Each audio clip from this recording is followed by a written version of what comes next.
Gideon Krakoff is on his way. He should be here within a half hour. He's the chair, but I would like to go ahead and call the meeting to order and get going on our agenda. So, first off, Arzu, why don't you go ahead and, because this is brand new to so many people, that we get comfortable with each other's roles and how we pronounce our names and that sort of thing, if you'd go ahead and introduce yourself. Sure. So my name is Arzu Campbell. I'm an associate professor at Western University of Health Sciences. I'm an adjunct associate professor at University of California, Irvine. I have received my PhD in environmental toxicology from University of California, Irvine, and my role here is as a scientific expert. So. Gideon Krakoff, who's not here, is an perfect timing. I'll go ahead and introduce myself and then allow Gideon to introduce himself. That's a very good time, Gideon. Mike Vizier. I worked for San Diego County for 20 years with the Certified Unified Program Agency, or CUPA, and a large part of my time, well, not a large, but a percentage of my time was spent working with DTSC to see how they could help improve their programs to better support local governments. And then I was appointed by the governor as a local government expert. Kristen, why don't you go ahead while we're waiting on Gideon? Good morning. I'm Kristen Peer, Assistant General Counsel for Cal EPA, and I am representing the board, or the panel today.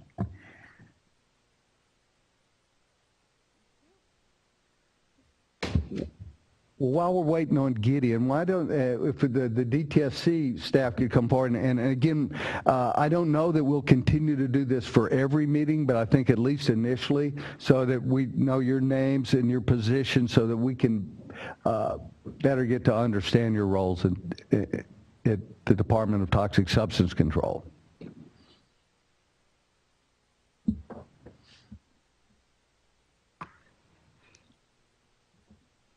Good morning. Good morning, panel. My name is Barbara Lee.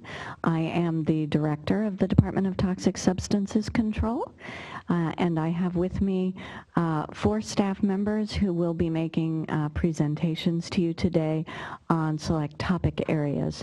To my right is my Assistant Director for Environmental Justice, Ms. Ana Mascareñas. To my left is my Deputy Director for the Hazardous Waste Management Program, Elise Rothschild. Behind her is my Deputy Director for Communications, and that's Jim Markson. And to his right is my Special Assistant for Program Improvement, Ms. Terry Hardy. And now with our chairman seated, I'll turn it back to you. Thank you. Gideon, a couple of things that you probably aren't aware of is that the minutes from our October or November 18th meeting were just posted on the website, and they are 26 pages long approximately, and there was a lot of public comment, and members of the public might want an opportunity to review that so that they can, if there's corrections, they could do that during the public comment period on that agenda item. But I would suggest that we move that till tomorrow to adjust the agenda. But I'll just thought I would bring that to your attention and turn it over to you at announcements, actually. Good job. Thank you, panel member Vizier. No, you did the good job there. I appreciate it. Apologize for being late. Just arrived from the airport, and want to thank the director and her staff and everyone here present, as well as the folks listening in on our webcast, correct? So we've got a few, we do have an agenda in front of us, colleagues. This is the December 8th meeting. We're going to be talking about that agenda in just a second. We do have some standard meeting announcements, please. If anyone in the audience needs this meeting translated into Spanish, please recognize the DTSC staff. Right here. What is your name again, sir?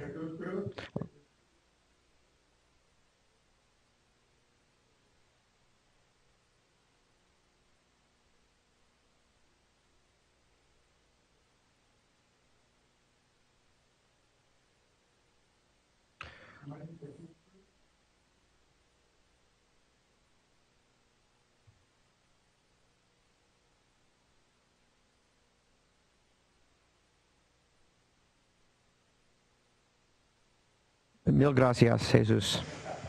We have restrooms. They're out the door to your left. There are exits out to your right, down the stairs, and out the lobby doors. There are public comments after each agenda item. You'll have the opportunity to comment on the issue you just heard about before any decision is made. If you do wish to make a comment on one of the agenda items, please fill out a comment card. These can be found at the back of the room. Once you fill them out, give them to one of our staff who are now standing, who's going to be taking public comment, Ms. Bowen. This meeting is also being broadcast over the Cal EPA website. Webcast questions can be sent to DTSC public meeting at dtsc.ca.gov. DTSC public meeting at dtsc.ca.gov.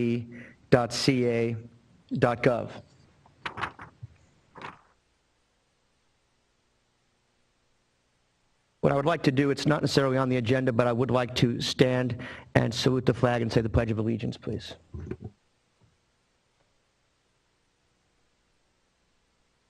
Ready, begin.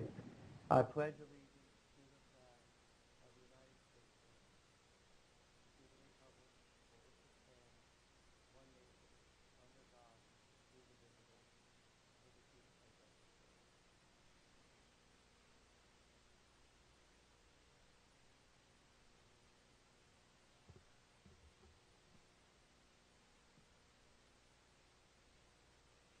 So thank you, colleagues. I know that we've already introduced ourselves. This is the second meeting of the DTSC Independent Review Panel.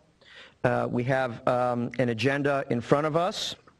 This is an agenda for today, where we are going from 9:15 to 12 noon. We only have the room apparently until 12, and then we're going to have some closed session personnel items, and then we're going to return back at 4:45 to this room to report what we did during closed session as appropriate.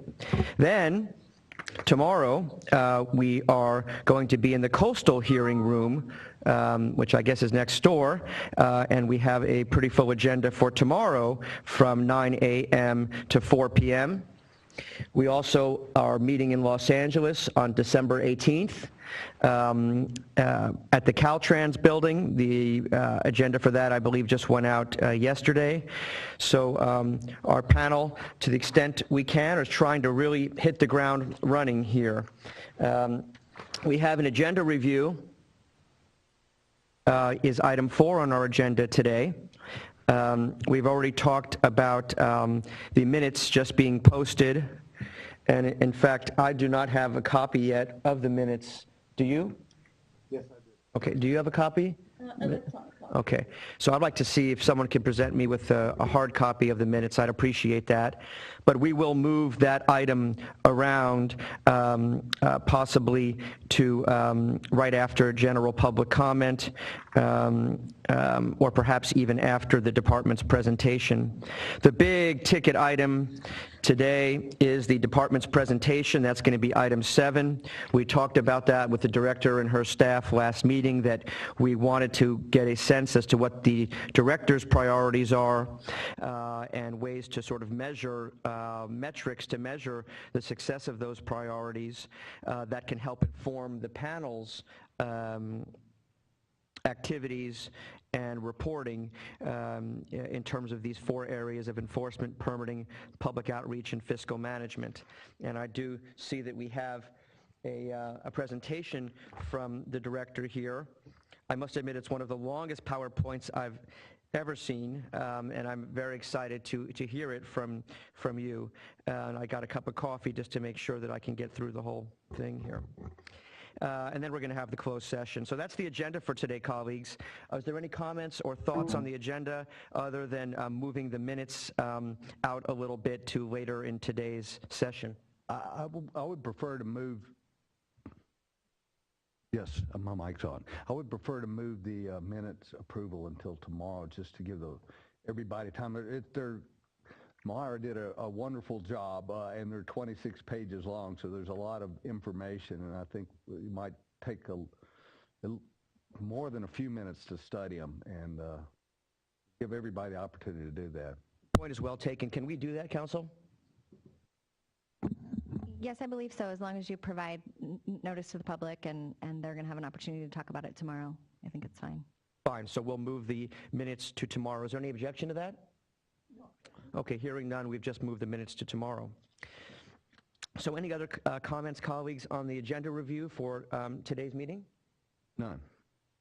Okay, hearing none, we're going to move on. We've just moved item 5, the minutes, forward to tomorrow. And now I believe we are able to take the general public comment. That is item 6. The panel will hear general public comment on items within the panel's jurisdiction. Have we received any cards or any webcasts, any general public comment?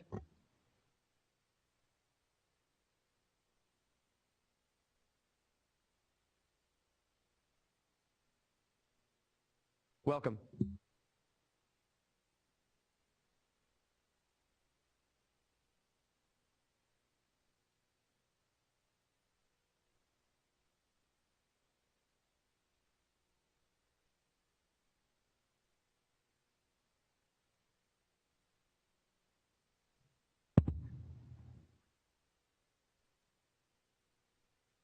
Good morning to the panel and to, our colleagues and allies in the audience. It is my honor to come here on behalf of Eastside Coalition Against Exide and all our Exide and DTSC impacted communities that are currently suffering under the consequences of the culture of contamination that has proliferated, not only in our community but across the state. I'm looking forward to seeing this, I'm going to call it an internal review panel. And I believe that that is important. I don't believe it is totally external or independent, but I do believe that the 3 volunteers that have offered their services, their generous time and effort, I do appreciate them for that. But I do look forward to this panel ultimately urging the Senate and the state of California to do a thorough audit and debriefing of every single department within the Department of Toxic Substance Cartel. I use harsh words because it is a harsh situation that we have struggled to overcome. I myself have just to get to this moment here, has been under extreme hardship. And I do that remembering every person that is suffering with autism or learning disabilities, violent behaviors in our community, cancer, etc. So it is my honor, if this be the last day that I walk this earth, that I at least can leave behind possibly an inspiration that we continue, all of us, each and every one of us, within the agency and throughout, and that we either really commit as parties to this agency to open up each and every department, permitting, public participation, enforcement, every single department needs to be opened up to a thorough audit, and we need to continue with this internal review panel. It should be a paid entity within the agency, paid from outside the agency to monitor internal affairs. I urge you, this panel, to receive our information that we provide to you all.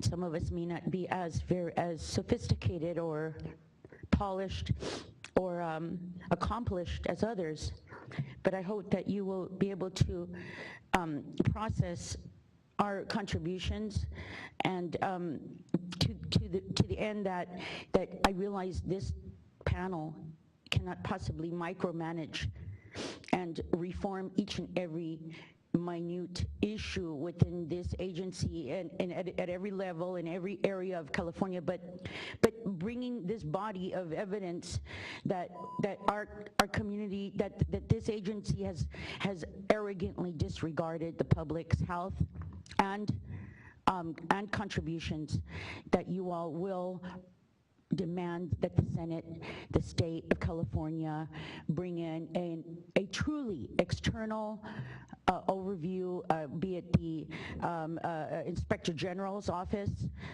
what have you, but we need a thorough and complete audit of each and every department. Let's reform or remove DTSC. Thank you very much. Thank you for coming, Ms. Mejia. Any other public comment, please, either in person or on the website? Last call for public comment. Okay, we're going to close public comment. Of course, the public can also participate in the other regular agenda items, and I do want to note that tomorrow we do have a joint presentation by the People's Senate and the California Environmental Justice Coalition on items within our jurisdiction, and I'm expecting and hoping for a lot of good public comment yesterday, and I know the other panelists anticipate that as well. We'll now move on to item 7. This is the department presentation. The department shall present and submit information on its 2016-27 priorities and ways to measure performance in areas of enforcement, permitting, public outreach, and fiscal management, consistent with the panel's duties under Health and Safety Code Section 57014. And I know that the director and her staff have been working hard on this presentation. We talked about why the panel believes this is important last time, and we are excited to receive this presentation today. I want to just do a little bit of housekeeping with the director.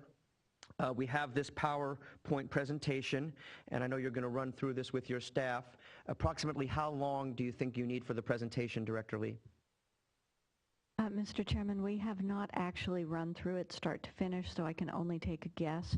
I think the 4 main components of the presentation each take about 25 or 30 minutes, and then there's probably about 15 or 20 minutes in the beginning between myself and Ms. Mascareñas, and then another 10 or 15 minutes at the end.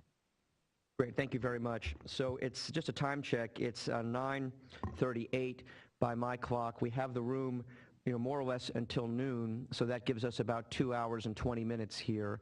And I do want to make sure we leave a little opportunity for public comment at the end, so I would anticipate ending, if you don't mind, Director, sometime at 11:45 or, right around there. If we need to take a break, we'll do so. We have a good chunk of time here, so I think we're ready to roll.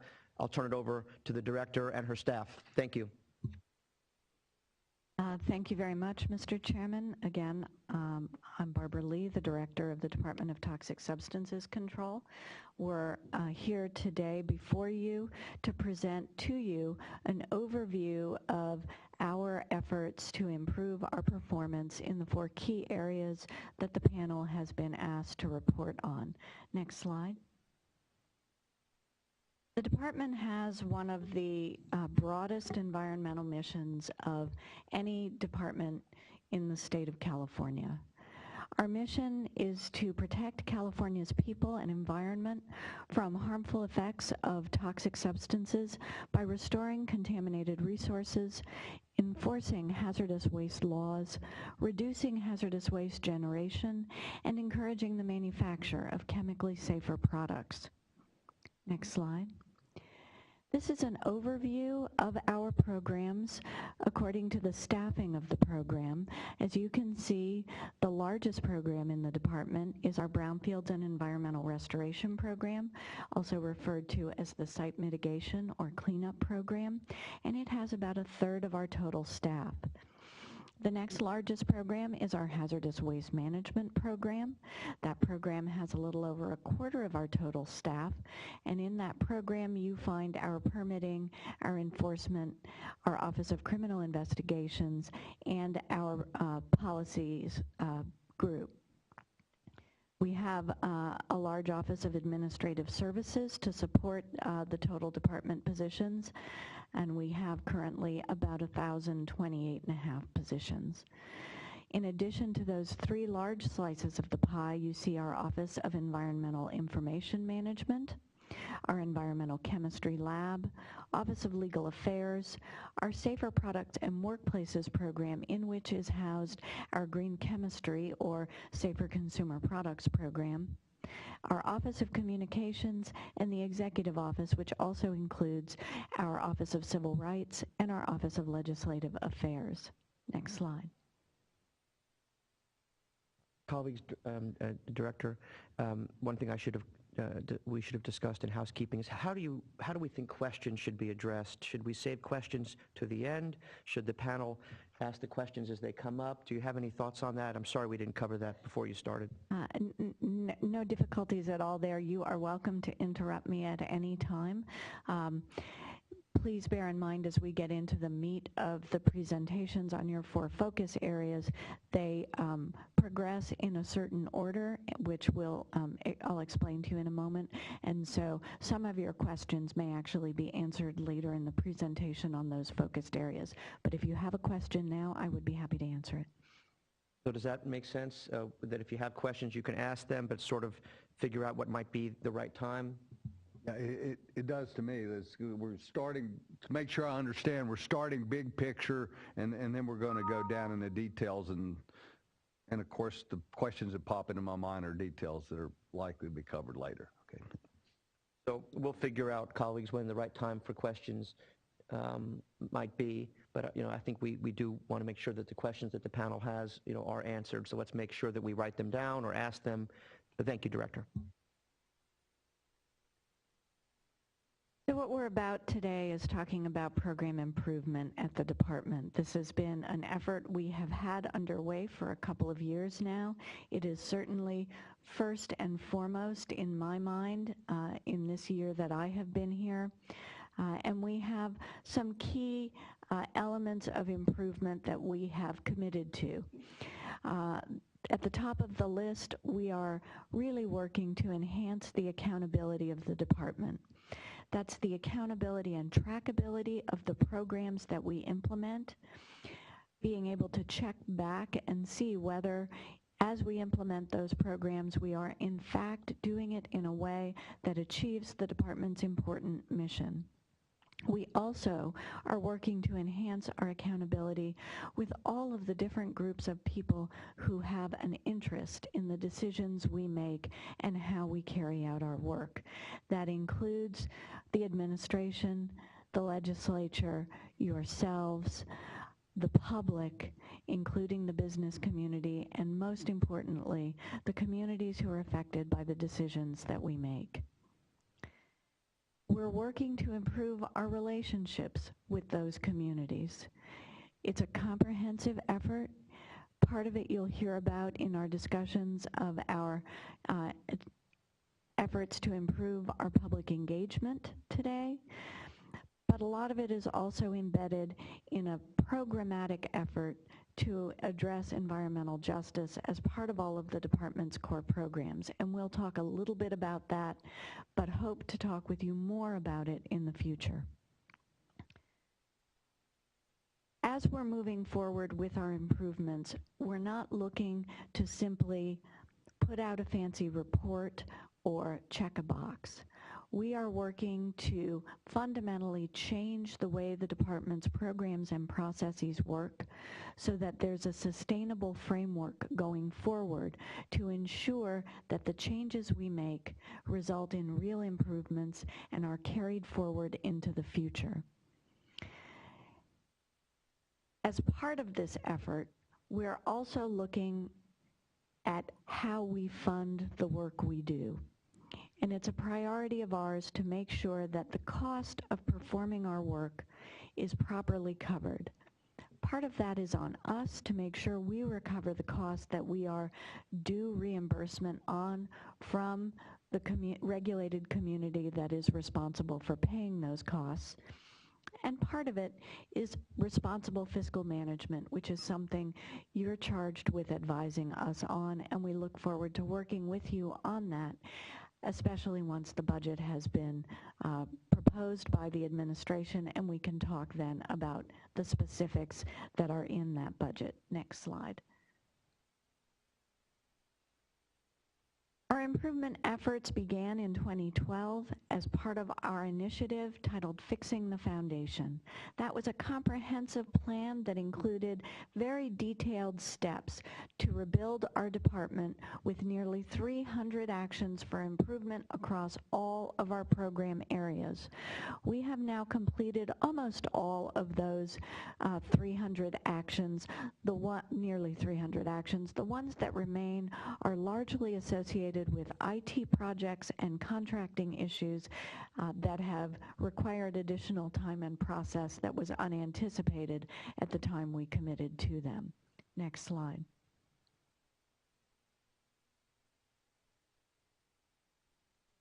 This panel is charged with reviewing our progress and reporting and making recommendations in 4 key areas: enforcement, permitting, public engagement, and fiscal management.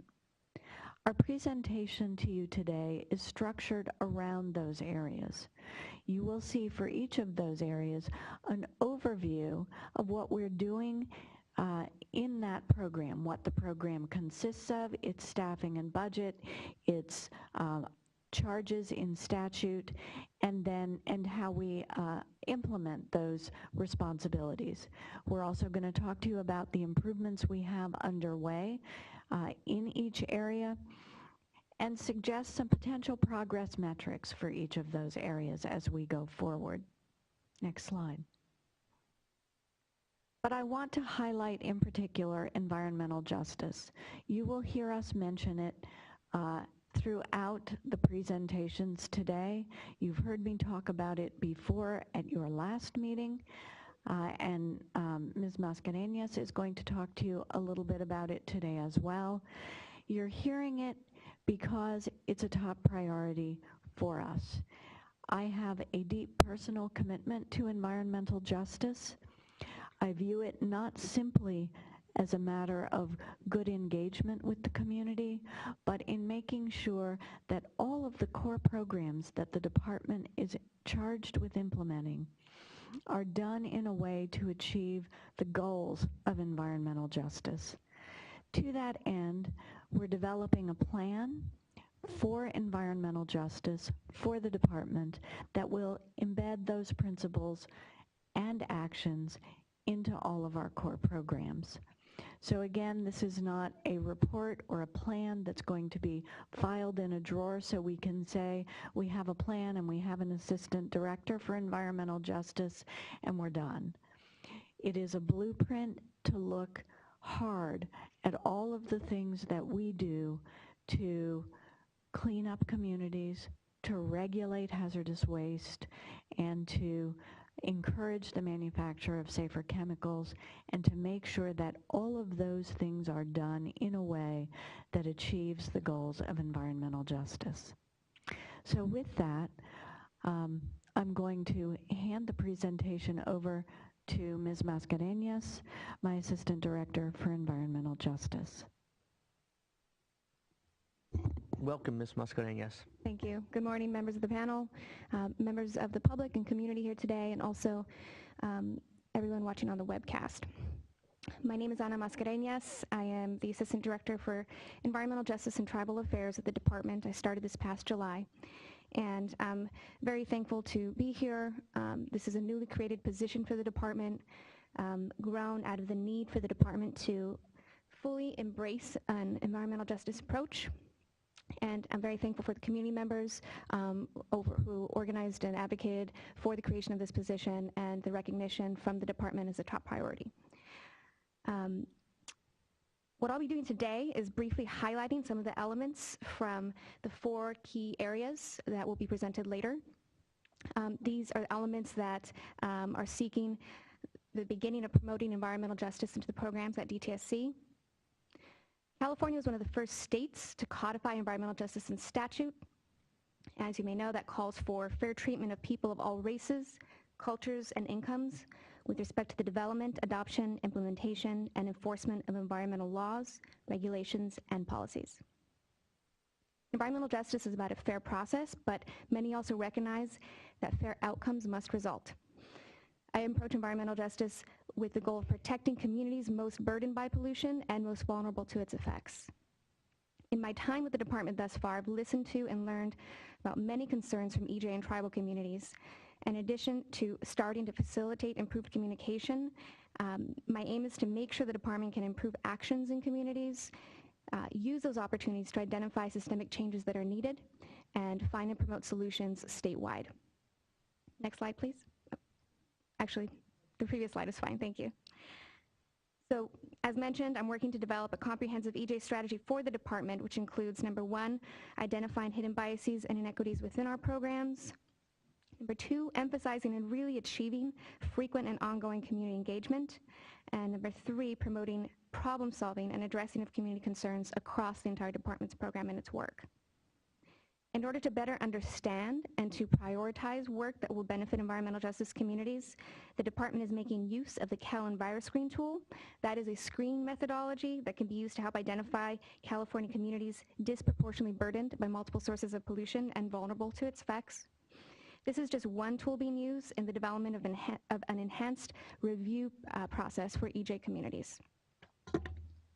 Next slide, please. Touching on the elements of enforcement, currently DTSC is participating in a Cal EPA Environmental Justice Enforcement Initiative, which focuses on communities that contain multiple sources of pollution.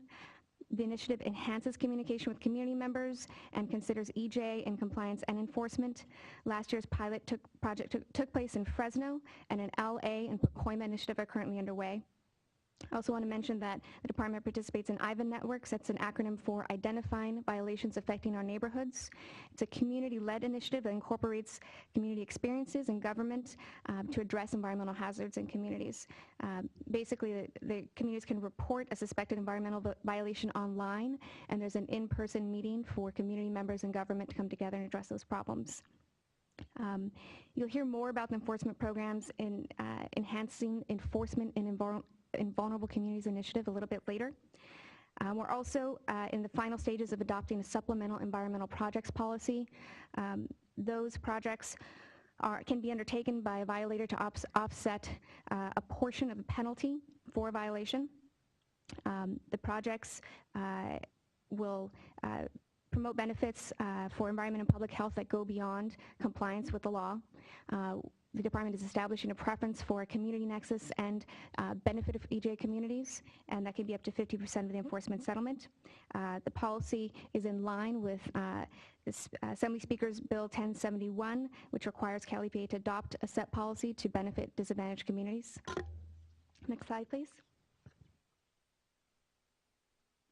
In community engagement, you'll also hear more about this later, the department has contracted UC Davis Extension Collaborative Center to develop recommendations and really focused on communities where there are multiple sources of pollution and residents are most vulnerable. So that is a huge focus, and there have individual interviews have taken place. UC Davis is developing recommendations, and early in the year, strategic focus groups and final report will be developed, and UC Davis will be helping with implementation of many of these key tools.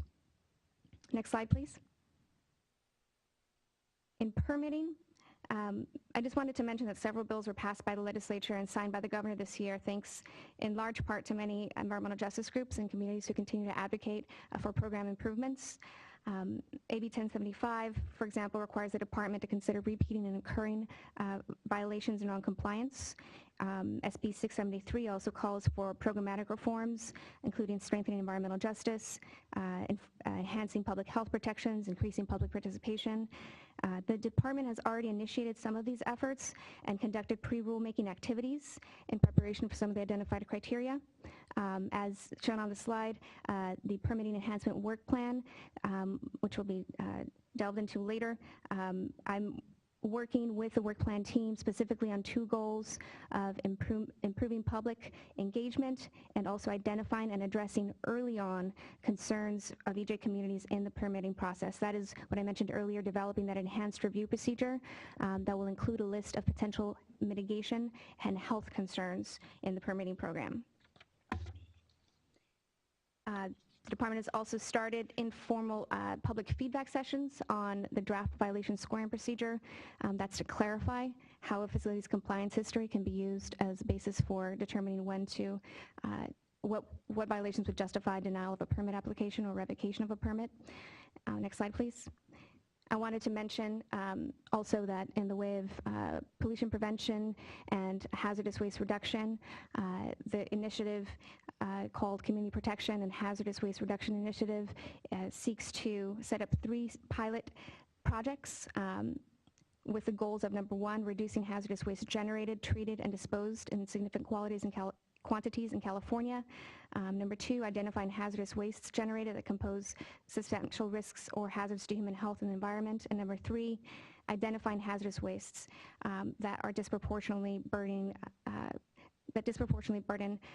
and contribute to multiple sources of pollution in communities. I wanted to make sure and mention this because the advisory committee is currently being formed for this initiative.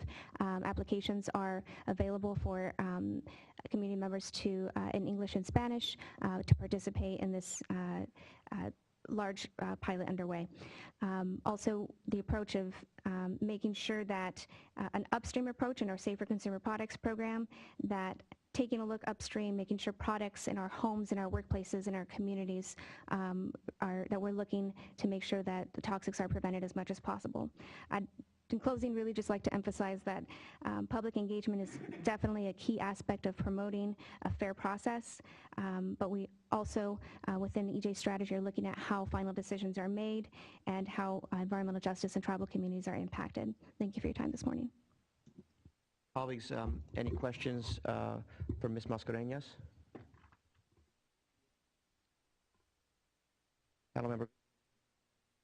And watch me on the time. I don't want to, I didn't hear anything about tribal affairs.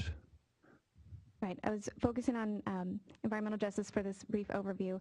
In tribal affairs, I'm working right now on helping develop for the department tribal consultation policy and implementing AB 52 provisions. There are many departments within DTSC involved in conducting formal government-to-government consultations with tribal communities. There is some intersection with EJ communities and tribal communities, but also an extremely important distinction as government-to-government relations.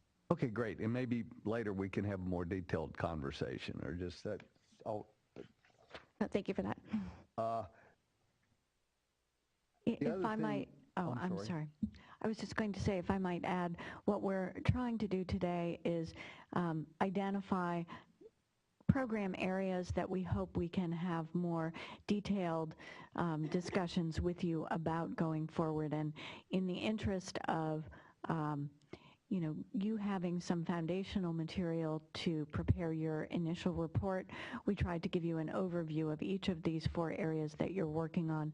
Understand you may have questions well beyond those 4 areas, and I would also suggest that you consider going forward identifying one focus area for a meeting so that we can dive deeper into it and have more give and take as we go forward. But for today, I'm sure there will be a number of things that we don't get into as deeply as the panel might like to. We're definitely willing to do that. We just couldn't get it all into one presentation today. Otherwise, our chairman would have had considerably more slides to deal with than he does. Yeah, I appreciate that, and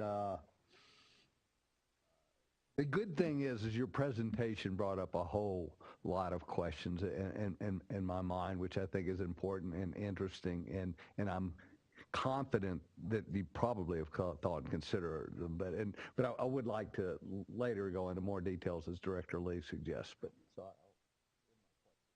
Are you sure? If you have questions, you can ask them. well,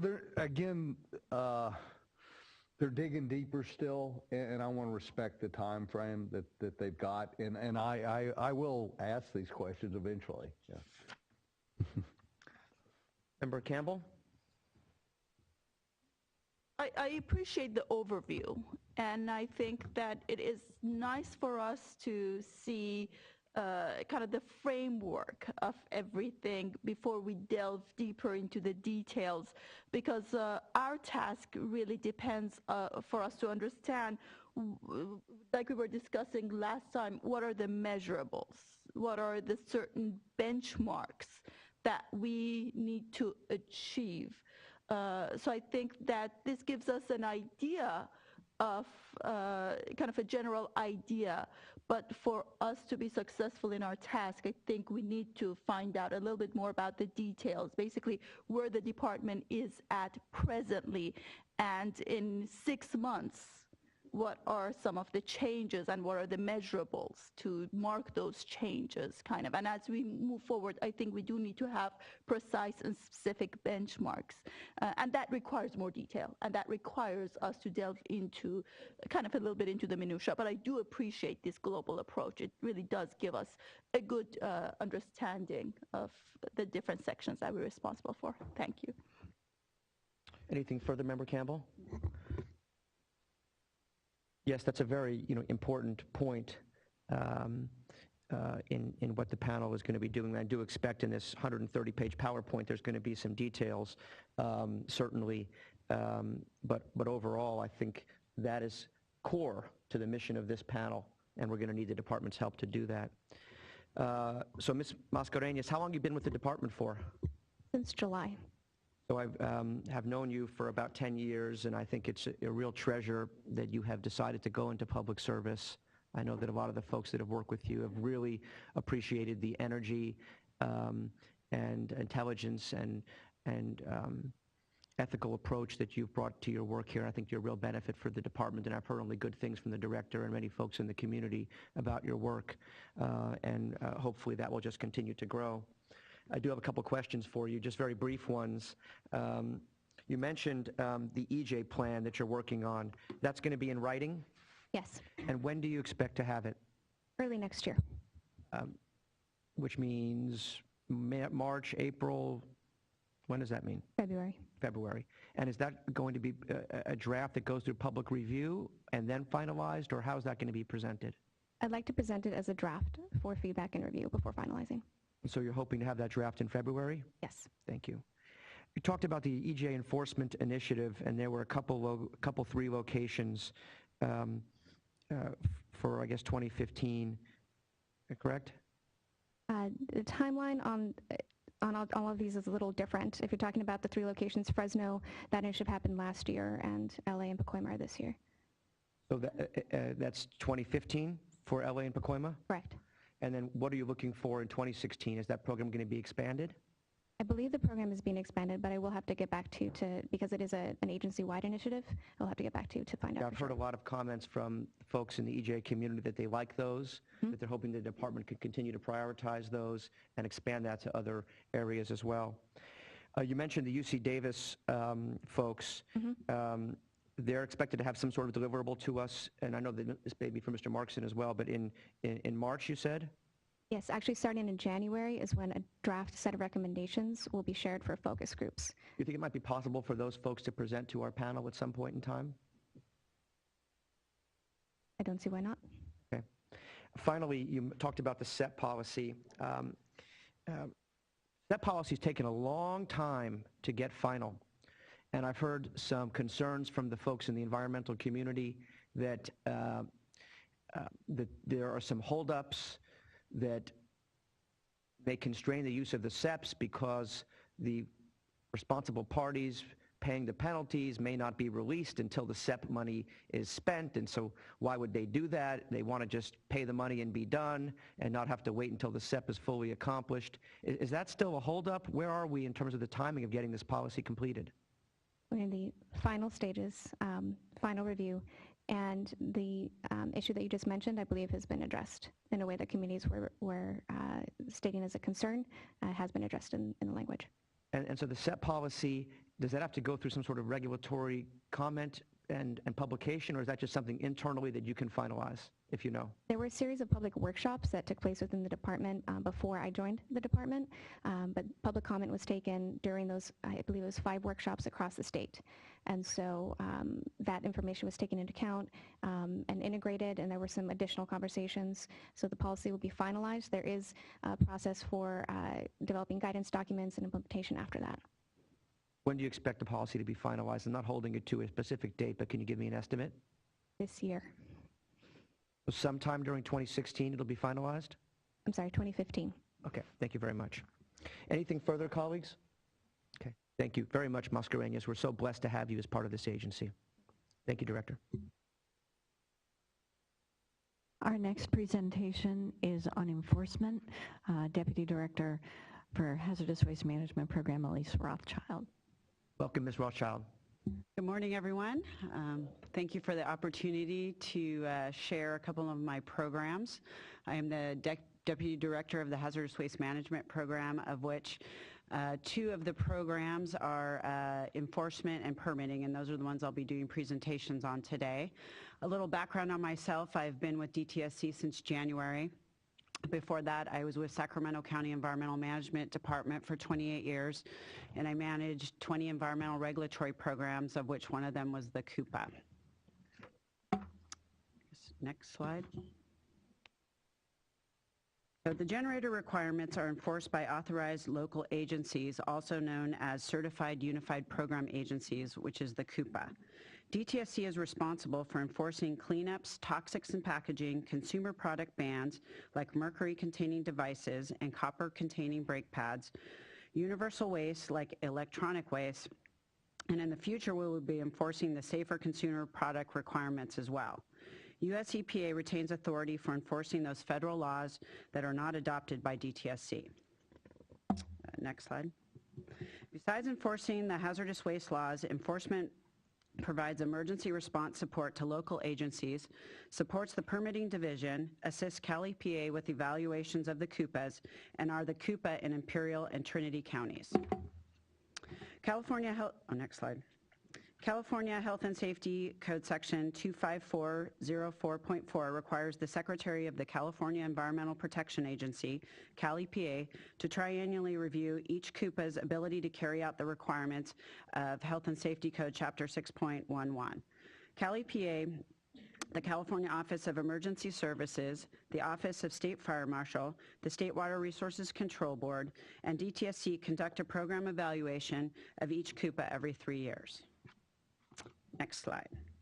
As a CUPA in Imperial and Trinity counties, DTSC is required to implement the 6 program areas: the Hazardous Waste Generator and Tiered Permitting Program, the Hazardous Materials Release Response Plans, the Hazardous Materials Inventory Program, the California Accidental Release Prevention Program, the Underground Storage Tank Program, and the Above Ground Storage Tank Program. There are 2 divisions that have responsibility for enforcing hazardous waste laws: the Enforcement and Emergency Response Division and the Office of Criminal Investigations. Some of the specific next slide. Yeah. Some of the specific activities that the enforcement program implement include conducting routine inspections. These are operators that are inspected on a regular schedule. Examples include facilities with a hazardous waste permit. In addition to routine inspections, staff perform additional inspections at facilities that require an in-depth look. For example, prior to a permit renewal. Staff conduct investigations as a result of other sources of information. For example, we will start an initiative to investigate a specific industry as a result of public industry, like the metal recyclers, and I'll be talking about that later on. We receive complaints from the public and anonymous sources through the Cal EPA complaint system and from the DTSC Hazardous Waste Alert Hotline. Depending on the nature of the complaint, we may refer or investigate the complaint. Next slide. The results of our inspections and investigations are documented in a form of reports. We track these inspections and investigations in a database called EnviroStore. The public has access to much of the information in EnviroStore. The inspections we conduct are posted to EnviroStore, and because of the sensitive nature of ongoing investigations, much of this information may be withheld from the publicly accessible EnviroStore. Next slide.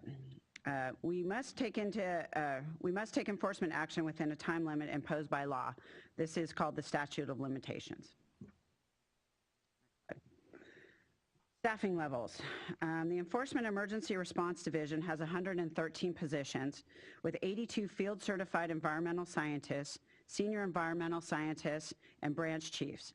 There are an additional 6 environmental scientists that provide emergency response support. The Office of Criminal Investigations has 33 positions, 15 criminal investigators, including the chief investigator, and 15 environmental scientists, including the branch chief.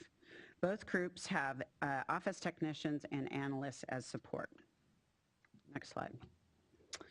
There are numerous funding sources, as you see here. We have the Hazardous Waste Control Account, the Unified Program Account, which is the oversight and assistance and training of CUPAs, the Illegal Drug Lab Cleanup Account, the California Used Oil Recycling Fund, which is for the inspection of used oil recycling, storage, and transporters, the Toxic Substance Control Account, for consumer product enforcement, the Federal Trust Fund for the inspection and enforcement regulated by RCRA, reimbursements, which are inspections of out-of-state used oil recycling facilities, electronic waste recovery and recycling account for the Integrated Waste Management Fund for electronic waste inspections and enforcement, the State Certified Unified Program Agency account for the inspection, outreach, permitting, and enforcement in Imperial and Trinity counties, and the general fund for our emergency response actions. The routine inspection universe for the Enforcement and Emergency Response Division includes approximately 900 registered hazardous waste transporters, although this number changes from year to year quite a bit. There's 119 facilities which hold 127 hazardous waste permits. There's 47 electronic waste recyclers, as well as 475 e-waste collectors. The inspection frequencies are based on the type of activity that the facility performs. Operating federally owned or operated facilities are inspected annually. Operating hazardous waste landfills are annual inspections.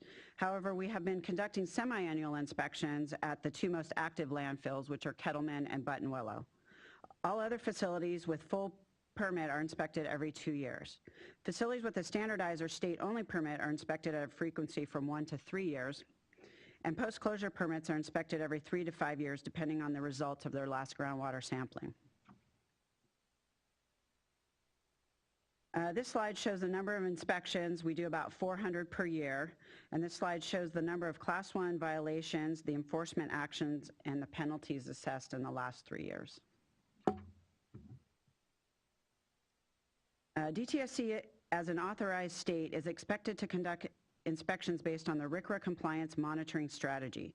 The majority of our inspection frequencies come from this document. We have one performance measure already in statute. Section 25-185 of the California Health and Safety Code requires DTSC and a CUPA to send a copy of a completed inspection report to the operator within 65 days of the date of inspection. DTSC has a specific policy that addresses inspection. The policy guides inspectors in preparing, conducting, and including inspections. And we'll be getting you copies of these code sections and the DTSC policies as well for you to review. Next slide. DTSC, as an authorized state, is expected to conduct inspections based on the RCRA civil enforcement policy. Previous versions of this document were a basis for our own policy. Health and Safety Code Section 25-180.2 requires DTSC to prioritize an enforcement action in environmental justice communities. DTSC participates in Cali PA's Environmental Justice Initiative as well. DTSC and the CUPAs are required to prepare administrative penalties in accordance with administrative penalty regulations. These regulations are found in Title 22 of the California Code of regulations. DTSC has a specific policy that addresses enforcement.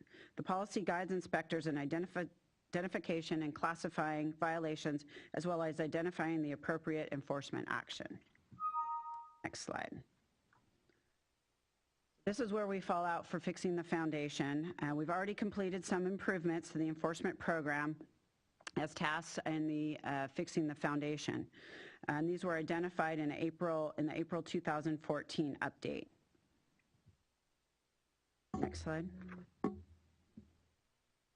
We are beginning our improving enforcement performance initiative.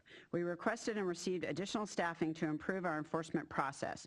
The BCP, or budget change process, identifies 5 goals to improve our enforcement program: to clearly define the inspection and enforcement process, to create a formal review process for case management, to communicate how inspections and enforcement processes work to stakeholders in the community, to engage the community to help set priorities, and to set clear metrics to evaluate our program. Next slide. We are required to develop a work plan to accomplish the 5 goals. Other deliverables include finish revision of existing inspection and enforcement related policies. We have already started the review and revision process of existing policies, as well as finalize the revision of the inspection policy and finalize draft versions of new guidance documents related to the inspections. We'll also be developing checklists and inspection report formats, looking to streamline where we can. We are beginning a pilot project to electronically prepare and complete inspection reports in the field with our state CUPA programs. Training is an important component to ensuring staff know what the guidance and the policies say and that they will follow the proper procedure. Next slide. I briefly touched on these 2 areas in previous slides, but I'll go into a little bit more detail here. We started the pilot project to solicit public comment on proposed negotiated enforcement settlements in January 1st, 2015. We extended the pilot project prior to December 31st, 2015 because no respondents volunteered to participate during the original pilot project trial period.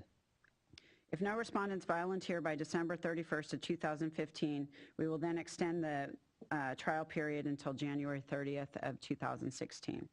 We will evaluate practicality and options for making fines and penalty calculations information public after engaging participation of staff from the DTSC Office of Legal Counsel and the Office of the Attorney General. Basha, what does that mean, respondents? The people that, or the entities or facilities that the enforcement case is against. So none of those folks volunteered to make their enforcement settlement public? Correct. Next slide. Oh, no, yeah. As part of the coordination between our enforcement and permitting staff, we have prepared guidance that helps determine which program will determine the compliance status and compliance history review for permitting decisions, develop permit conditions, interpret requirements and permit conditions, prepare and conduct compliance inspections. We will need to establish and implement guidelines to assess a facility's compliance history for decisions about permit approval, denial, and revocation. Next slide. Section 28186.3 of the California Health and Safety Code requires DTSC to prepare a report on a facility's compliance history prior to issuing a new or renewed permit. Staff have developed a procedure to score violations at these facilities. The concept has been presented to environmental justice groups, industry representatives, and legislative staff to solicit comments. After consideration of the comments received, DTSC will draft regulations and begin the rulemaking process for next year. Now we're going to move on to Office of Criminal Investigations. The OCI's investigative universe is comprised of several different things, but the top things are statewide investigations of businesses with multiple locations, responding to complaints based on a potential criminal activity, motive, knowledge, intent to commit the violation, as well as level of threat to human health and the environment. We also do hazardous waste sting operations, where investigators contact unlicensed haulers on Craigslist or the Yellow Pages to see if they would remove hazardous waste. Investigators stage a scene with various types of hazardous waste they need removed. Once the haulers leave the facility with hazardous waste, they are issued a citation or booked into jail. We also do hazardous waste and hazardous materials transporter initiative with the assistance of the U.S. Customs Border Patrol, San Diego CUPA, DTSC staff, and OCI investigators. We have recently inspected over 100 trucks going into Mexico. The Enhanced Enforcement in Vulnerable Communities, or the Metal Cycles Initiative. We requested additional funding to conduct an initiative in vulnerable communities as identified by Cal EnviroScreen. This in part came from community input regarding the Pomona Industrial Zone as well. The BCP allows us to double the number of hazardous waste transporter inspections conducted annually, conduct 42 inspections of metal recyclers located in vulnerable communities and refer cases for prosecution, as well as support prosecutors on referrals and policy staff in development of regulatory requirements. This slide shows OCI cases for the last 3 years.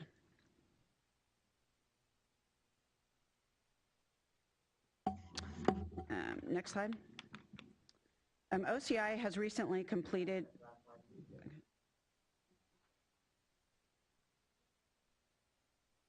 Sure.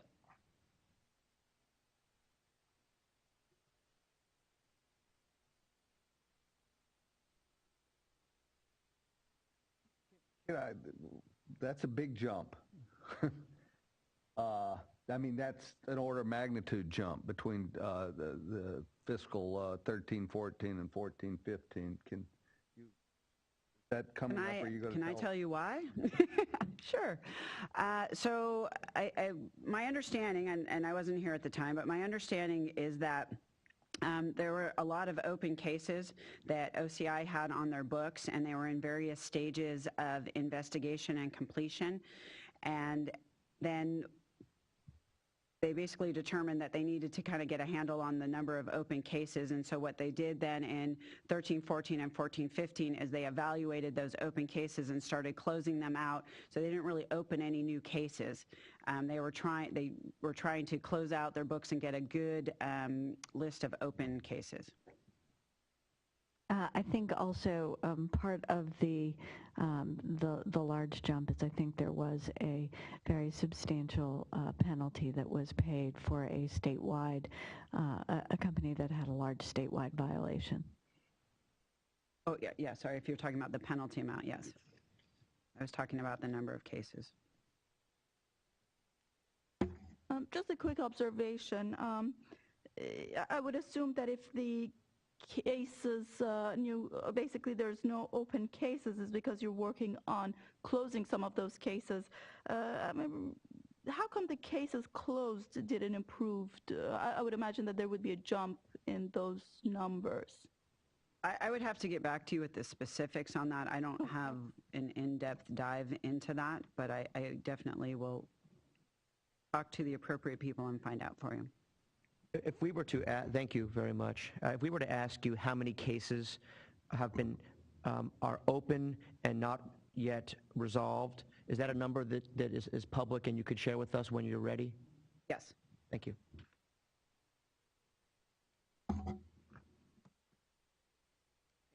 Are we good? Okay.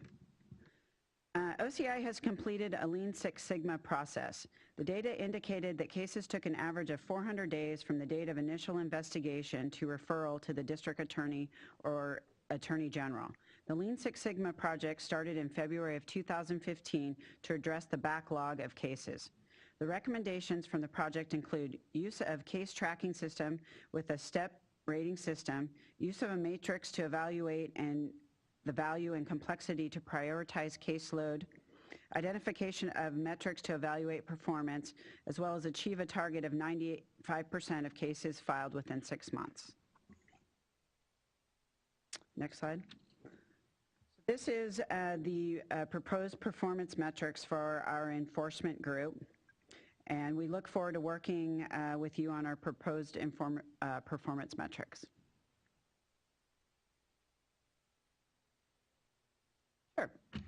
It's the number of inspections performed per reporting cycle and by category, the number of investigations and cases referred, the number of violations cited by class, the number of cases resolved by category, the time elapsed between the date of inspection and completion of inspection reports, the time elapsed between the first observation notice of an issuance of summary of violation, as well as then case initiation and referral.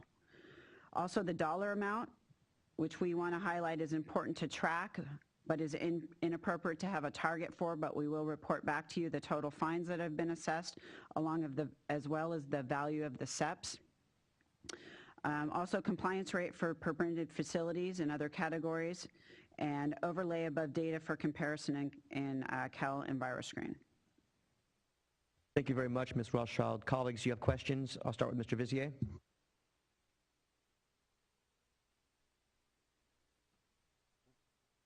How are you doing on staffing, keeping trained people to fill all the positions in the field? So we are doing okay there. We have a very extensive training program here and training requirements for field staff, and we have been tracking that to make sure that everybody that is in their duty statement is required to be field certified has gone through that required training. And very curious about the community involvement in the enforcement process. That strikes me as quite a bit out of the box. Can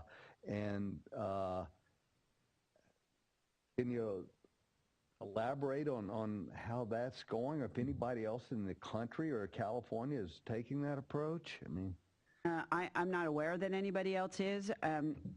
My understanding is, and that was created before I came here, was that it's part of trying to be transparent and be communicative and open in our enforcement process.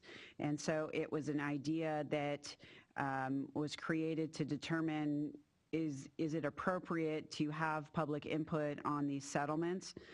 That's why we put it out there as a pilot program to see if there's interest in that and see if there's any entities that are interested in being and partaking with that, and that's why we have not had any participants yet.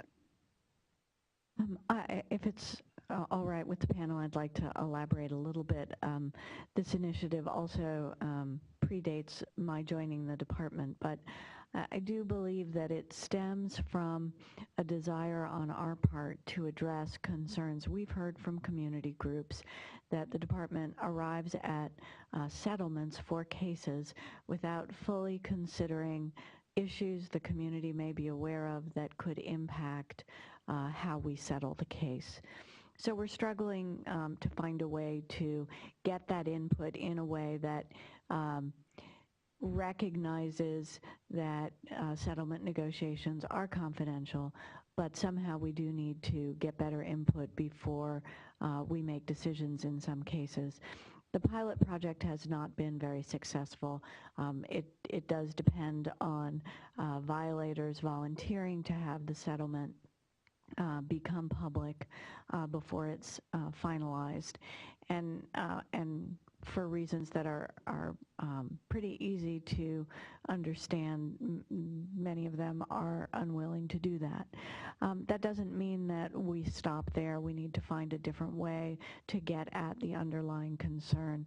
I do know in the air quality world, some air districts on some settlements do take draft settlements to their hearing boards prior to finalizing the settlement. The hearing board is a quasi-judicial body that air districts have that are set up to hear these issues in a format that's similar to court. And so the department doesn't have such a body, so we don't have that avenue at our disposal, but we are looking at ways, again, to address the underlying concern, and that's something that we'll be working on as part of our environmental justice plan. Other questions, Member Vizier? Still, is the cleanup money for available still pretty healthy? So you're talking about our penalties going to the... No, just, you know, for instance... Oh, the emergency response. Yeah, exactly. Are you talking about emergency response? So, as you know, we have had a very heavy emergency response year due to the fires, and we are in the process of communicating with Department of Finance and the Governor's Office in regards to what will that money look like in the future. Yeah, just for my panelists, because we can't legally have this discussion any outside of it. For a local agency, for instance, we'd respond when law enforcement drug lab, we would respond and go in and clean up the residue, make sure they're managed properly, and then we would go to DTSC because to fund that the cost of that cleanup and get rid of those hazardous chemicals, which is up to $50,000, and then we had to go to US EPA and make it what they called a super fund site. So, but I mean, in some cases, particularly for the smaller jurisdictions, one case could be crippling to their budget. I mean, sometimes, you know, the cleanup can exceed $1 million. So that's important to local agencies, to local governments. Things that local governments can enforce, like working with transporters, is important. Items like their criminal investigators to support local agencies, which typically might use a DA or city investigator to do that for the criminal enforcement, but it's also very beneficial to have DTSC's Office of Criminal Investigation there, staffed and trained and working with the local agency. So all of these things are interrelated for the community. Really, the CUPAs do most of the protection of public health and the environment. Yeah. Exactly. And in terms of the OCI and the criminal investigators, and now OCI also encompasses environmental scientists as well. And so we are partnering those environmental scientists with the various CUPAs throughout the state. They'll be attending the enforcement meetings, the DA meetings. They'll be attending those, and so the locals will have a contact person that they'll know, and they can pick up the phone and call them. Also, in terms of the emergency response group this year, we have also helped a lot of local agencies on some, like you were mentioning, some of the larger situations, environmental situations that they were not able to handle on their own. So we have been extremely busy between that and the fires this year. Member Campbell, questions?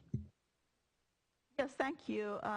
It was a quick overview, and yes. I'm still trying to digest a lot of the information. Yeah, a lot of information, yes.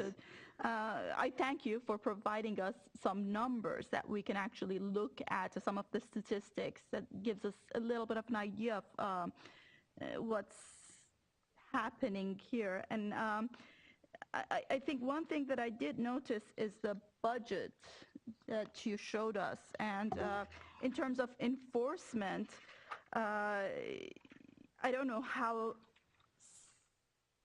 sufficient that budget is, the enforcement for funding sources that you showed us. It was a little bit worrisome to me. Are you talking slide 11? We don't have the slide numbers here, but it's the pie graph that you showed us in terms of the amount of money for each of the different expenditures. And to me, I think that enforcement is a major player. It's a very important component of the mission of DTSC. And so, right there, yes. And some of these amounts just seem to me a little bit low. I don't know how my panel members feel about that. I mean, I'm, of course, a scientist. I'm not enforcement, but a project that I do in my lab basically costs $500K. And so just looking at these numbers, and that's just a research project that we're working on, is you have so many different facets to worry about and so many different projects, and this is somewhat of a concern, whether or not the budget is sufficient to get your tasks done appropriately and completely, basically, thoroughly, I should say. And then there is a couple of other questions that I have. Can you go advance about 3 slides, please? Actually, the previous slide, I think. Real quickly, Arzu, go back to your concerns there. It really goes to, correct me if I'm wrong, but the driver there on the cost are people. Oh, salaries, you mean? Yes. Yes. Salaries and Yes. benefits, yeah. Yes. And so the real question is, and they're statutorily required to pay for them, so do you have enough people to execute the missions? When I looked at those inspection frequencies in the slide that Elise presented, was there a slide also showing that you made all of them? Pretty darn close. Okay, that's really the measure. And that's part of, so that's part of the performance metrics then that we are proposing to respond to you on, is with those numbers. And we do have the numbers in here on slide 14. So the one after this one Let's has, try to do this in an orderly way, is. folks. The floor is panel member Campbell, and why don't you go ahead and ask your question? Thank you. Yeah, this was also kind of a concern. I think, oh yeah, right here. Is this frequency sufficient every year with the facilities that are asking for permits, the operating landfills? That is some of the things that may be of concern, depending on the type of pollution, the frequency of pollution. Would these frequencies need to change? I mean, I don't know, we don't know the data yet, but if we look at the data, maybe that will give us a little bit more of a metric to see if this frequency is sufficient to make sure that we're protecting the health of the communities impacted, or whether or not there should be more frequency. And then that would go back to the question of having the personnel to do it and having the budget in order to do it. I guess I'll rephrase the question in a different way. Does it make sense to inspect a solid waste landfill every 30 days and a hazardous waste landfill every year? Is that good state policy? I don't know. I don't know. Oh, yeah. So the frequencies that you see here are those that we are statutorily held to or have committed to in our RCRA grant. Our enforcement improvement initiative that we are just getting underway this year is designed specifically to look at the enforcement program overall and whether it is achieving the goal of protecting public health and the environment, specifically through assuring compliance and deterring noncompliance. And so what we're hoping to do with the panel is engage with you in an exploration of what the specific measures should be of adequate performance in those areas. And that can include, and we would expect it would include, a discussion of inspection frequencies and other elements of the enforcement program. Again, a more detailed discussion than we can probably have today, but that initiative is just getting underway. It's a 2-year initiative. It corresponds nicely with the term of the panel's service, and so we hope that that will be a very productive area for us to work with you on. Thank you. Further questions, Member Campbell? Yeah, just one more question about the next slide, which is the statistics. Thank you so much again for providing us that data. It shows in the second column that the inspections where there was Class 1 violations discovered actually went up in number in the 2014-15 Well, this is a different slide, isn't it? It's the Number 14, yeah. No, that was the correct one. This one, the inspections with Class 1 violations in the middle column, the numbers. If you look at it, it went from 33 in 2012 to 2013 fiscal year to about 52, about a 40% increase there. But then the enforcement actions actually went down. So there were more violations, but enforcements actually lowered in number, and that is a little bit disconcerting to me. Just some of the things that we need to, in terms of our metrics that we were talking about, at least we can have a baseline of what is happening and how we can improve that. And this is one of those situations. Is that situations. just an observation, or is that a question? It's an observation, but I guess the question could be, how come we do see that trend? What is that a result of? And I can get back to you on that. I would have to go in and analyze all those and make that determination. Thank you. If I was reporting similar statistics, just as the typical thing would be, is that's the 60, those are from prior years. Does that make sense? In other words, you would do the inspection with a Class 1 violation today. You would do the enforcement action in July. And it could be. Understood. Any further questions, Member Campbell? Thank you. So, Ms. Rothschild, how long have you been in this position for? It's January. And you also have some permitting obligations as well, correct? Correct. You're not done with me yet. How's it been going so far? It's been going great. We've made a lot of progress.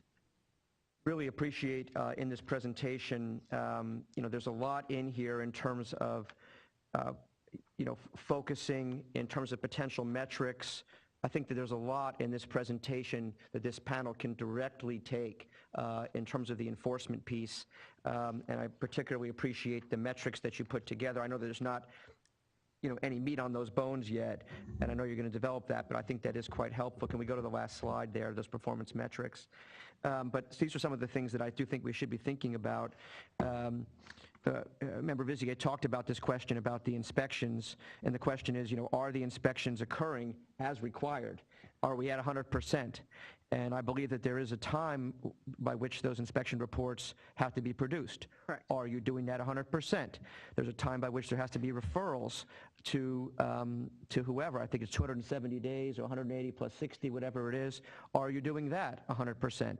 Those are questions that this panel is going to ask you, and the legislature definitely wants to know that. Just a couple other questions. I know we've, just a time check, we've got a little bit more than an hour left here. Where do all those penalty numbers go? Dollars go? Do they go back to enforcement, or do they go back to the account, if you know? They go to the orphan account, so for cleanups of orphan sites. Thank you. And that's in the Toxic Substances Control account, and I'll get to that at the end of the Thank you. This presentation. You talked about the Fixing the Foundation 2014 update. Has there been any written update on the enforcement piece vis-a-vis Fixing the Foundation since then? We did prepare a 2014 update, and I also reviewed our progress on Fixing the Foundation as part of some of our oversight hearings last spring. We can go back and compile some of that for you. You mentioned, Director Lee, in your initial discussion that the Fixing the Foundation, essentially is closed out, more or less the 300 tasks except for the IT. So does that mean that our foundation is fixed? Some of the tasks spoke to, for example, establishing a work plan to do certain things. And so the work plan is in place, for example, the permitting enhancement work plan, and we're working our way through it. Fixing the Foundation initiative called for certain activities to improve the enforcement program. So we have now secured the resources to do a comprehensive look at our enforcement program, similar to what you'll hear about we've done with our permitting program. So while we've initiated that work, and so we can check the box and say we've got an effort underway to do that work plan, the work plan will call for specific actions, and those actions will then have to be completed. There have been several iterations subsequent to the initial Fixing the Foundation initiative where the initial actions were completed, and then based on having taken those actions, it was clear further actions need to be undertaken. So, for example, you'll hear again about our violation scoring protocol as part of our permitting enhancement work plan. We have developed that, and that stems back to a Fixing the Foundation action to clarify the criteria the department will use for considering facility compliance history as part of permitting decisions. So we are taking those steps.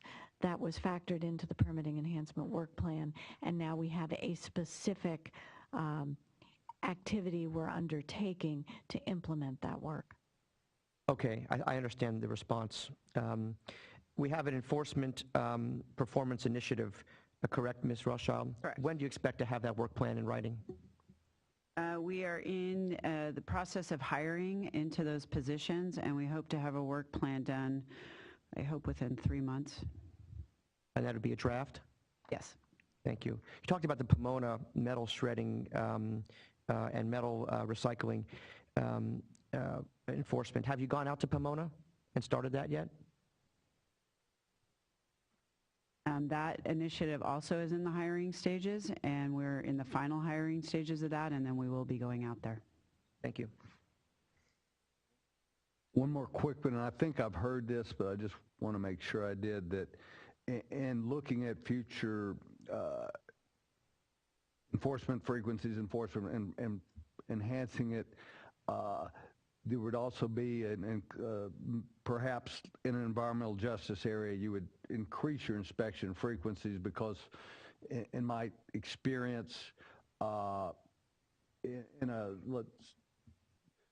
they're more difficult in that environment and take more time, and quite frankly, the community might be somewhat reluctant or less sophisticated in how to report potential problems that they see, other than in La Jolla. Right. I mean, the way I'm trying to phrase this is, if you put a place in La Jolla, there's an inherent, because of the value of the real estate, if nothing else, people it's got its own inherent enforcement mechanism, if you will, and whereas in Barrio Logan it might not, or National City. Right, and that's part of what we are going to be taking into account with this too, with the CalEnviroscreen, is looking at that and then planning our inspections and then looking at the frequencies in correlation with that. You talked about the public settlements. Doesn't EPA publish draft consent decrees for public comment? Not that I'm aware of. Before they're final. Okay. I'm pretty positive they do. And your feeling is that for this agency to do that, that would require a statutory change? We're exploring the different ways we might better incorporate public concerns and the information that communities have for us into our enforcement policy. I understand that, but the question was, do you believe that a statutory change is needed to have public review of your settlements? Do you know? I don't believe it is required for us to do it the way we've done it in the pilot project. I don't know if any changes would be needed for us to require it as part of the process, and we can get back to you on that. Thank you. The OCI now has been moved over from legal counsel to under your purview, correct? Correct. We're going to want to speak. July 1st. We're going to want to speak about that. I know you've got Hanson Peng or Mr. Peng in there. We're going to want to talk a lot about how that's working. I know you've got an issue where you've got the investigators and the scientists sort of working together and how that's working. I know many folks are curious about how that's functioning, and we're going to want to hear from you with your view, new in the job, as to how that's working with the new transition. Okay.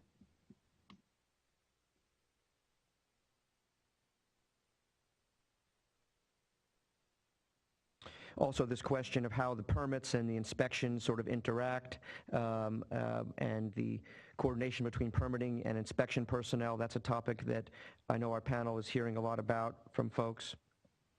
The lab forensics capacity and your ability to do third-party contracting and how that's affecting your ability to enforce, particularly in very complicated sites. That's another observation we're going to want to hear more about.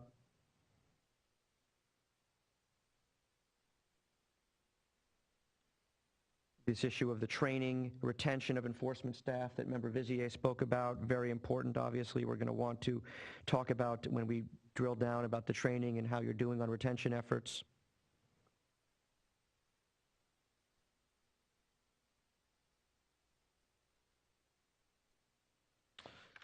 Anything further about enforcement, colleagues? Not presently. Thank you, Ms. Rothschild. You want to move on? All right, so we're going to move on to the permitting program. And I'd like to draw your attention over here to these 5 binders on the ground. That just gives you an idea of, these are a permit for a less complex type facility. So just to give you a breadth of how much paperwork and review goes into the actual permitting process. So I want to say that Terry Hardy will be doing part of this presentation as well. So I'll be starting, and then Terry will be jumping in, and then I'll be finishing as well. So mission statement for the, next slide, sorry. Mission statement for the permitting program. Permitting Division protects Californians and the environment from toxic harm by making timely, enforceable, and protective permit decisions for the operation of hazardous waste facilities in accordance with all applicable laws and sound science. This is a list of core activities that we are currently authorized to perform. Review RCRA and non-RCRA hazardous waste permit applications to ensure safe design and operation in accordance with the regulations. After the application is accepted as technically complete and the facility compliance record is reviewed, we move to approve the permit application and prepare a draft permit for public comment. At any point in the process, the permit application can be denied. Denial or approval is considered a permit decision. Other core activities include overseeing closures and supporting the enforcement program.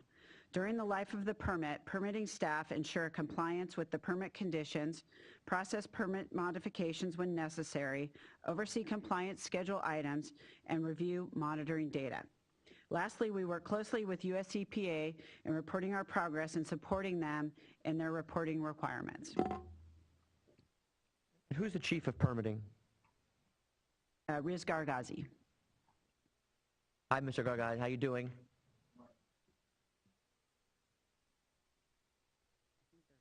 A couple little on this slide. Yeah. Okay. Okay. Permitting by DTSC is specific to allow a facility to transfer, treat, store, dispose of hazardous waste.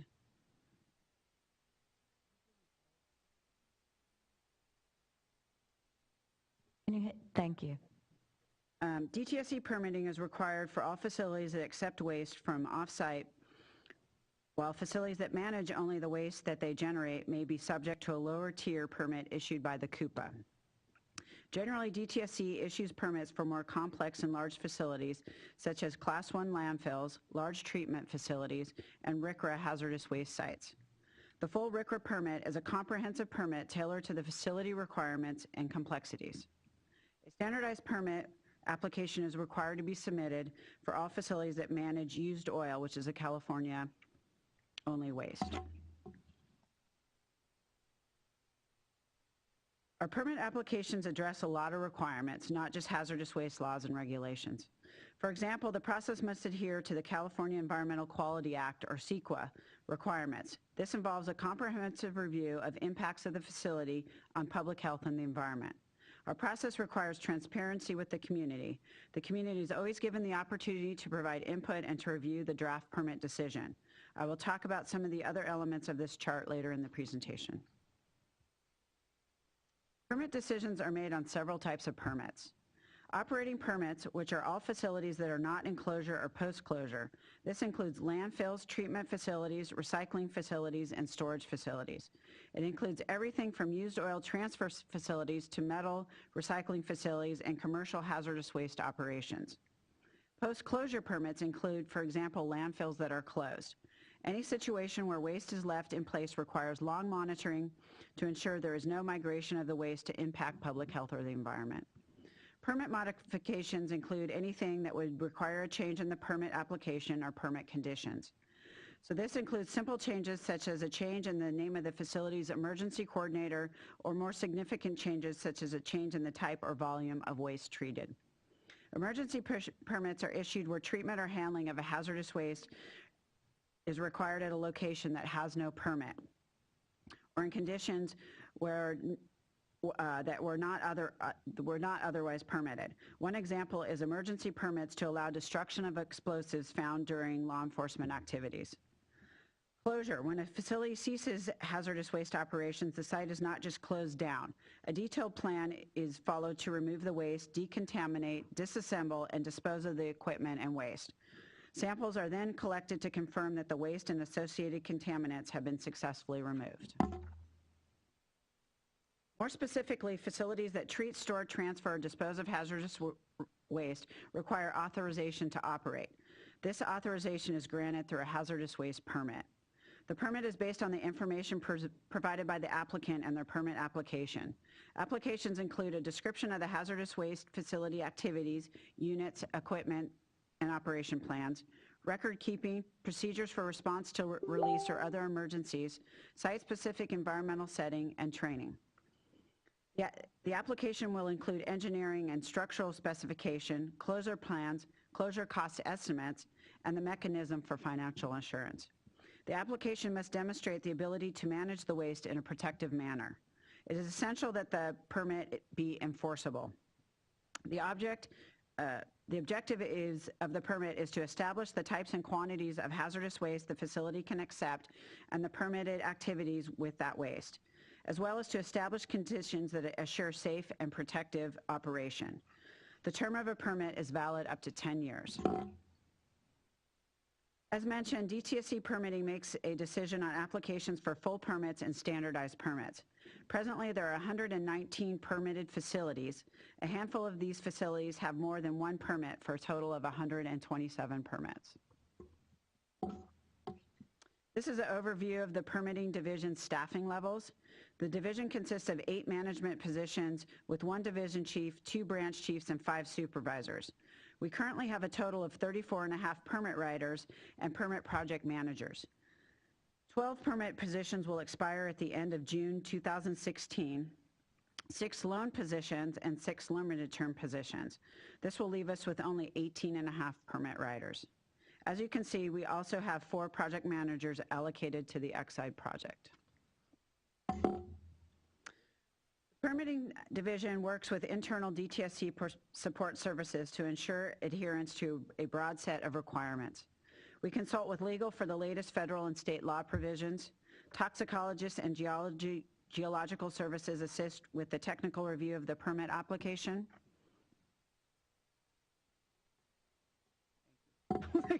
Wrong slide. The CEQA analysis is a big part of the permitting effort. The proposed hazardous waste operations are reviewed for impacts to aesthetics, noise, biological resources, as well as air and water quality, to name a few.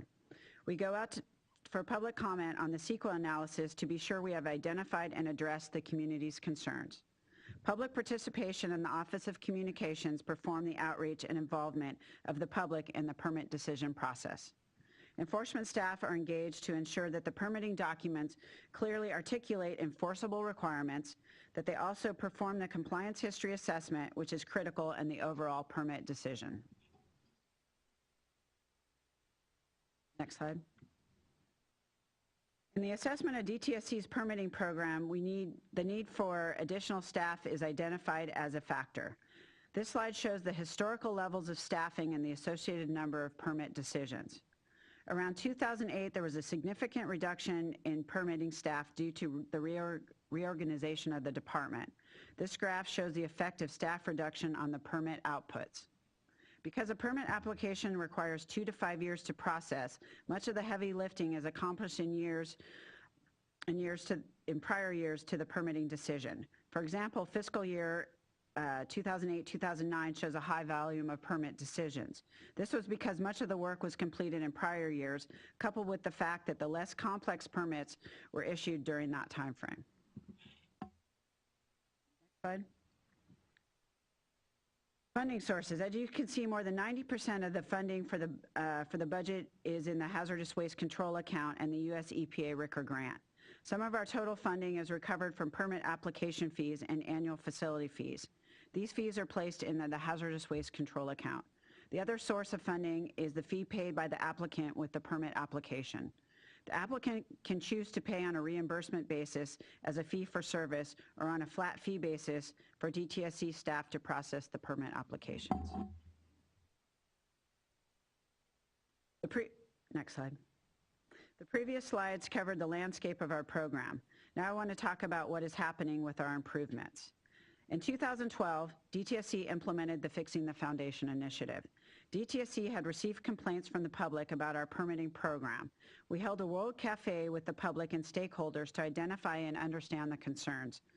Out of that, the Fixing the Foundation initiative was developed. This initiative identified goals for improving the hazardous waste management program and public engagement. We commissioned an external review of the permitting program to get an independent, objective perspective on the areas for improvement, then brought in CPS to perform that review. CPS is? California Personnel Services. It's a third-party consulting group. The CPS study found that permitting actions were not timely, taken upwards of 4 years to complete on average. The permitting program restructuring from fiscal year 2008-9 had resulted in a lack of management structure. This was considered a factor in the poor performance of the program. The program lacked consistent processes for making permitting decisions, and there was a lack of clarity around when to deny or revoke a permit. Fiscal year,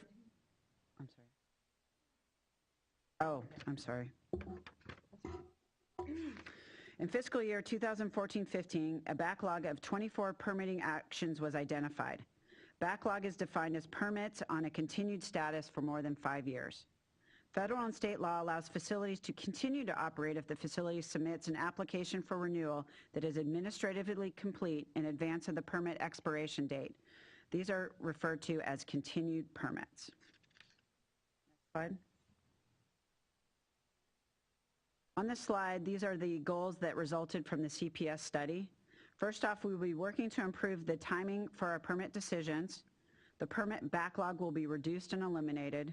We need to increase the transparency and accountability of our decision-making process.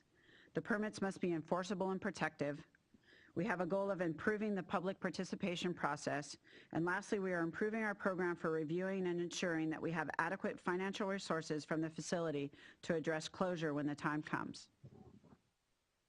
Next slide. This table shows the progress of our backlog reduction. We have a total of 24 backlog permits in fiscal year 2014-15. Our permitting actions have been reducing that backlog each year. Our commitment is to eliminate the current backlog of permits by fiscal year 17-18. The volume of incoming permit applications will be increasing in the upcoming years. The number of permit actions will remain around 6 per year based on authorized staffing levels. For example, in fiscal year 14-15, we had 10 continued permits that were less than 2 years continued, the difference between 37 and the 2-year continued permits of 27. Also, this slide shows that there are 3 permits continued between 2 and 5 years, the difference between 27 and 24 continued permits. As you can see, we anticipate eliminating the backlog permits, those that are greater than 5 years past the expiration date, by fiscal year 2017-18. However, the volume of continued status permits, those entitled to continue operation past their expiration date, will grow. Another important part of the backlog reduction initiative was the review of all closure cost estimates older than 5 years. The facility is required to maintain financial assurance to close their operation so that taxpayers are not burdened with the cost of closure should a facility become insolvent. The Fixing the Foundation strategic plan called for DTSC to review all cost closure estimates for our permitted facilities every 5 years to make sure that the current site conditions and costs for cleanups are accurately reflected in the financial assurance. The chart shows the progress we are making to complete the 40 cost closure estimates that were more than 5 years old as of fiscal year 14-15. This is an issue that is, living in Los Angeles and seeing what's happening with Exide, this issue of making sure that we have adequate closure financial assurances is absolutely critical. And whether that has to be done at the permitting, where this is being done, I think it's one of the core things that our panel has to do is to make sure that these regulated sites have enough money set aside so that they can be cleaned up, and that the taxpayers, the public, and the agency aren't held at ransom at the end of the road here when there's not enough money set aside. The next couple of slides will be Terry Hardy. Good morning, I'm Terry Hardy. I'm a Special Assistant for Program Review. Welcome, Ms. Hardy. Welcome, thank you. I just want to tell you a little bit about the Permitting Enhancement Work Plan. In early 2014, DTSC developed a work plan. Get a little closer to the mic. Oh, I'm sorry. In early 2014, DTSC developed a work plan to significantly upgrade and strengthen the department's permitting program. This permitting enhancement work plan is a comprehensive roadmap to improve the permitting program's ability to issue protective, timely, and enforceable permits using more transparent standards and consistent procedures. The department received 699,005 limited term positions in the 2014 budget to implement the plan. We will complete the work by June 30th, 2016.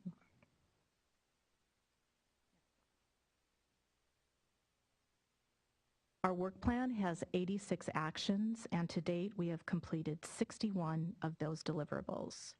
However, we aren't stopping at the boundaries of the original work plan. As we push through our reforms, we have identified additional needed improvements and added this to our list. This work will extend into 2016, and that is the second pie chart that you're seeing. Next slide. As Elise mentioned, we've used this Lean Six Sigma process for several of our projects. And over the next couple of slides, I'd like to talk you through some of the more important work plan efforts that we're doing. So going back to the Lean Six Sigma, this is a combination of two powerful methodologies that are successfully used in the corporate world and are now being used in government. And it focuses on reducing waste and improving quality. DTSC engineers in 2014 took the first step toward shortening the permitting time frame by using Lean Six Sigma to reduce the most complex and time-consuming phase, the technical review. DTSC identified that by consistent use of an extensive checklist, the time frame for technical review would be 13 months for 80% of its permits.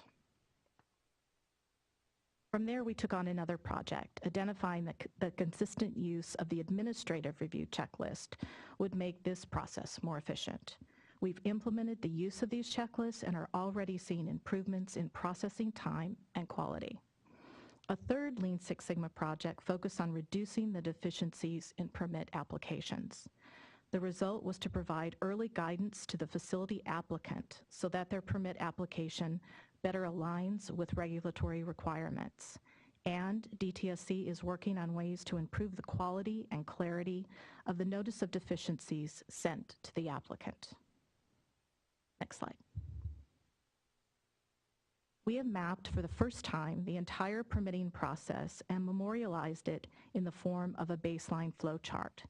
Already, we've refined that flow chart by incorporating many work plan improvements. Next slide. That flow chart, it's a beast.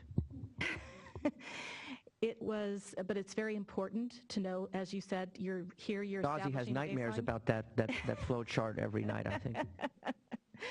It's been really important, and it's very exciting to go to the offices and see the flow chart on the walls of every permit writer at DTSC, and they're really using it, and it's really been a great thing.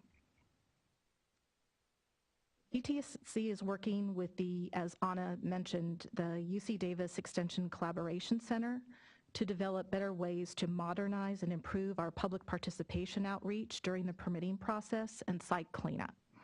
Of key importance is addressing the needs and concerns of residents early in the process, particularly in disproportionately burdened environmental justice communities. Next slide. As mentioned earlier, the Lean Six Sigma effort identified the needs to improve the process for notices of deficiency.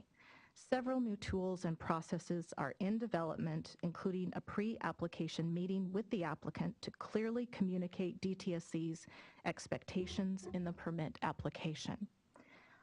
And we have established a new process that requires closer coordination between permitting and enforcement teams to ensure that the compliance record of a facility is carefully considered in the permitting decision. We are developing a structured process for evaluating the facility compliance history through a new violation scoring procedure.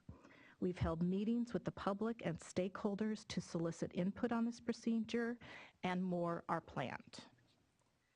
And we are working to establish clear performance standards and compliance conditions.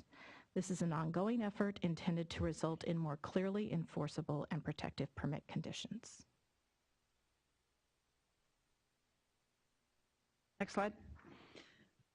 All right, more performance metrics. So for the permitting program, we're looking at the time elapsed for various phases of the permitting process, administrative review, technical completeness, and proposed and final permit decisions.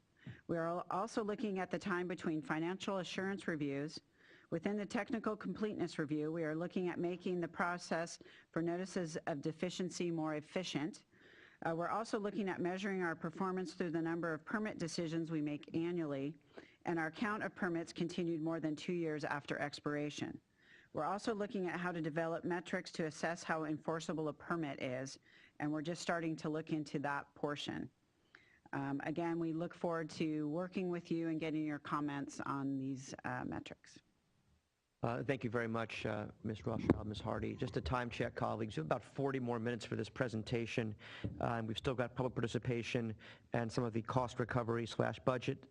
Mr. Markson's slide alone is 35 slides, so we know you're going to really just run through that. We know you're a master of public discussion, so you're going to have to do that. That being said, this is quite an important topic.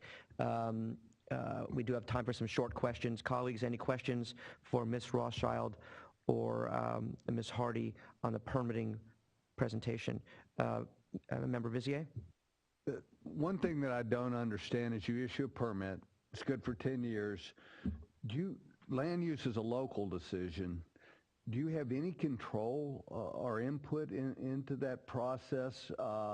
In other words, what prevents a local jurisdiction from putting a preschool next door to a hazardous waste disposal facility? So you're right. I mean, land use is at a local level, and once a decision has been made or approved for a certain type of facility to go into a certain location, then we receive a permit application for that. So what you're talking about in terms of a hazardous waste facility going next to a nursery or something like that would really fall initially on the locals. And so that could happen. I would hope it would not happen, because I just know from working with Sacramento County, there's a lot of stringent criteria that they follow as well in terms of what's the type of facility that they're going to allow next to a nursery, daycare, school, that kind of thing. They have their own local ordinances and requirements for that. But the observation is correct in that the decision of where a facility is located is made at the local level as a part of the land use decision-making process. The decision that the department makes is whether the facility will be able to operate in compliance with the hazardous waste control law. Thank you. Member Campbell, anything at this time? Just as a scientist, I'm somewhat data-driven. So on a slide, actually, I see the numbers now. I think it's slide 12, overview, history of staff levels and permit decisions. Yes. A quick observation that I wanted to make. So we have the staff number and the permitting decisions. How many applications were there, actually, that those permitting decisions were based on? So basically, how many requests for permits were given, complete requests were given to the department? Dr. Campbell, the department has struggled with a backlog of permits that were that came into the program when it was created in the 1990s. They were required to submit applications, and they were granted what were called interim status documents because a whole lot of applications came into the department at one time, and the intent of the law was to allow facilities to operate with an interim status document while the department reviewed its permit application. The department took a long time to review those permit applications, and in fact, the most notorious of those was the Exide permit. That was the last permit that was an interim status permit, and we no longer have any lingering interim status permits. But the department has struggled with that backlog for many years. There was a concerted effort in the mid-2000s to address that backlog. So some of the permit decisions you see in this chart reflect backlog interim status documents. Some reflect permit renewals, these 10-year cycles, and some reflect new or modified permits. We can give you a breakdown of the statistics for those years if you like, but we don't have that in front of us today. I just, it's a little confusing to me why in the fiscal year 2009 and 10 there was such a drop in the personnel if there were still permits under consideration and backlog permits.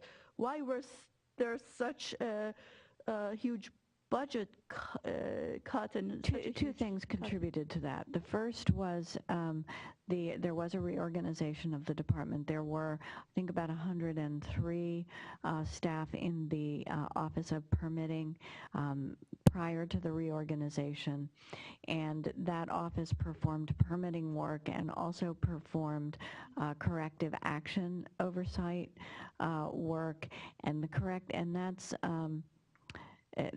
a form of cleanup work, and so that work was shifted to the cleanup program and took with it about 40 staff when it moved over. There were also on staff some other geologists and scientists who supported permitting decisions. In the 2008-2009 time frame, that was when there was the severe economic collapse, and the department sustained a drastic staffing reduction. And the result of the drastic staffing reduction starts to be seen in fiscal year 9-10 and later, as you see the sharp drop-off in number of permit decisions made. As Deputy Director Rothschild mentioned, there is a lag time.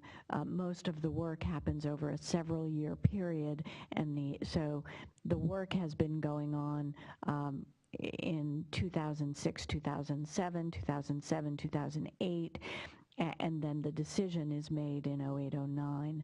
And so you see a large number of decisions made there as a result of that concerted effort to reduce the backlog at a time when staffing was high. They also selected for the backlog reduction the permits that would be the simplest to make decisions on, and they saved for later the permits that were going to be the most challenging to make decisions on, which is why... In the interest of time, we've got so many more slides. I think you answered was that the answer to your question? Sure. Okay, sure. I think she wants a number as to how many applications. Okay. That's fine. But I think this background is quite helpful. We're all learning up here. Anything further, Member Campbell? No, that's all for now. So thank you very much, Ms. Rothschild, Ms. Hardy. I think we're going to spend some time with you on these performance metrics, Mr. Ghazi as well. I think there are some issues that we're going to want to see more detailed reports on. I think one of them is the financial assurance question. I think there's not confidence that the facilities in this state have adequate financial assurances, period. And that should be required as part of permit renewals, or if they're not in there now, you have to go back. So we're going to want to get reports on that. We're also going to want to, I know you've got regular reports as part of your RCRA grant work plan in terms of the permitting goals. We want to see those reports as well. The issue of community involvement in permitting, the issue of looking at monitoring off-site and some communication between air and soil and air and permitting so that the excides do not happen again and that your permits are taking into account AB 2588 stuff as well as air emissions and monitoring. I think we're going to want to go potentially in that direction and hear from the department's thoughts on that. We haven't talked much about the CEQA unit. I know the CEQA unit has moved around a little bit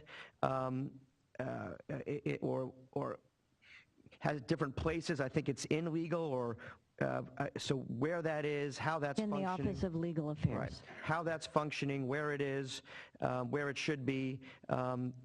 These are discussions we're also certainly going to want to have with you. We saw on this chart here that in 2017, 18, you're going to have 59 sites on continued status. And that is a huge red flag for the members of this panel and something that the legislature is going to need to help you with. Clearly, this is a question of resources, but anybody who sees that, that is a red flag.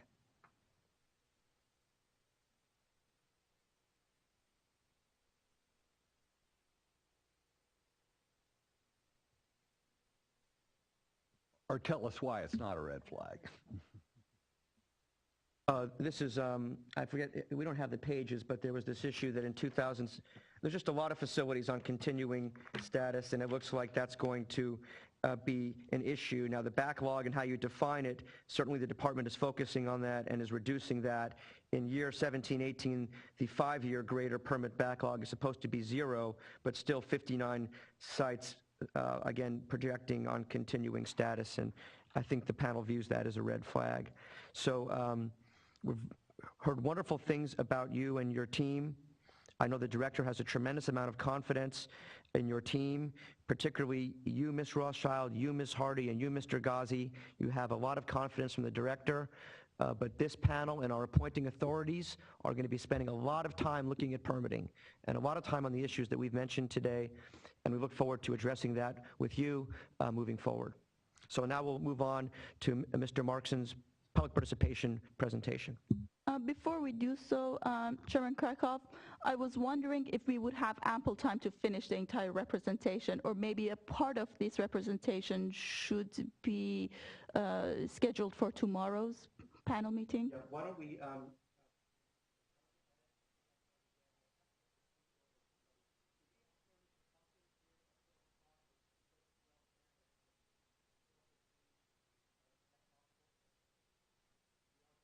Okay. Ms. Smith?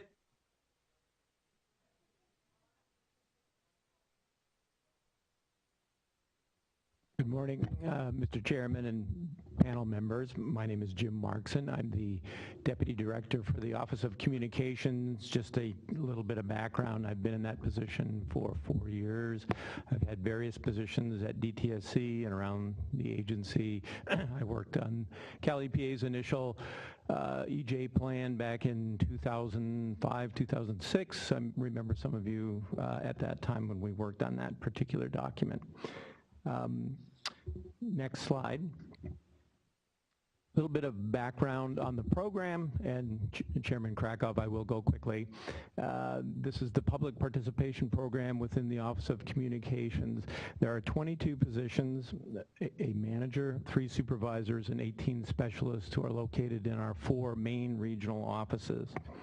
Next slide. The program was created many, many years ago, long before my time, in the initial statutes that created the site cleanup and the permitting programs back in the 1970s and 1980s. The program, public participation, was included in the statutes because those who envisioned these 2 programs, cleanup and permitting, wanted to ensure that there was early and continuous public involvement and that the public was heard and listened to during decisions in those programs. Next slide. I also want to say, before we go on too much more, is we do have extensive guidance in the public participation program that I will show you in just a few minutes. The objectives of the program, and these are outlined in the department's strategic plan, is to build public confidence in the department's decisions by meaningful public engagement, ensuring communities know of and have opportunities to participate and engage the decision makers early, and tailor our community outreach to a community's needs. Next slide. The program's role within the department is twofold.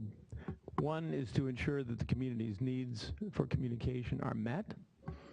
The second is to advise the program, the technical program and management about the community's needs and how we can meet those communication needs. We do the first by assessing community interest, preparing outreach plans, representing community needs during project team meetings, and developing materials for outreach. The second we accomplish by working directly with the project managers and management. We review outreach materials that they're preparing, and we serve as the information conduit for the community during discussions. We also facilitate dialogue externally with the community and the technical team, and advise and prepare technical team for their presentations to the public. Next slide. As I mentioned, public participation is very well defined.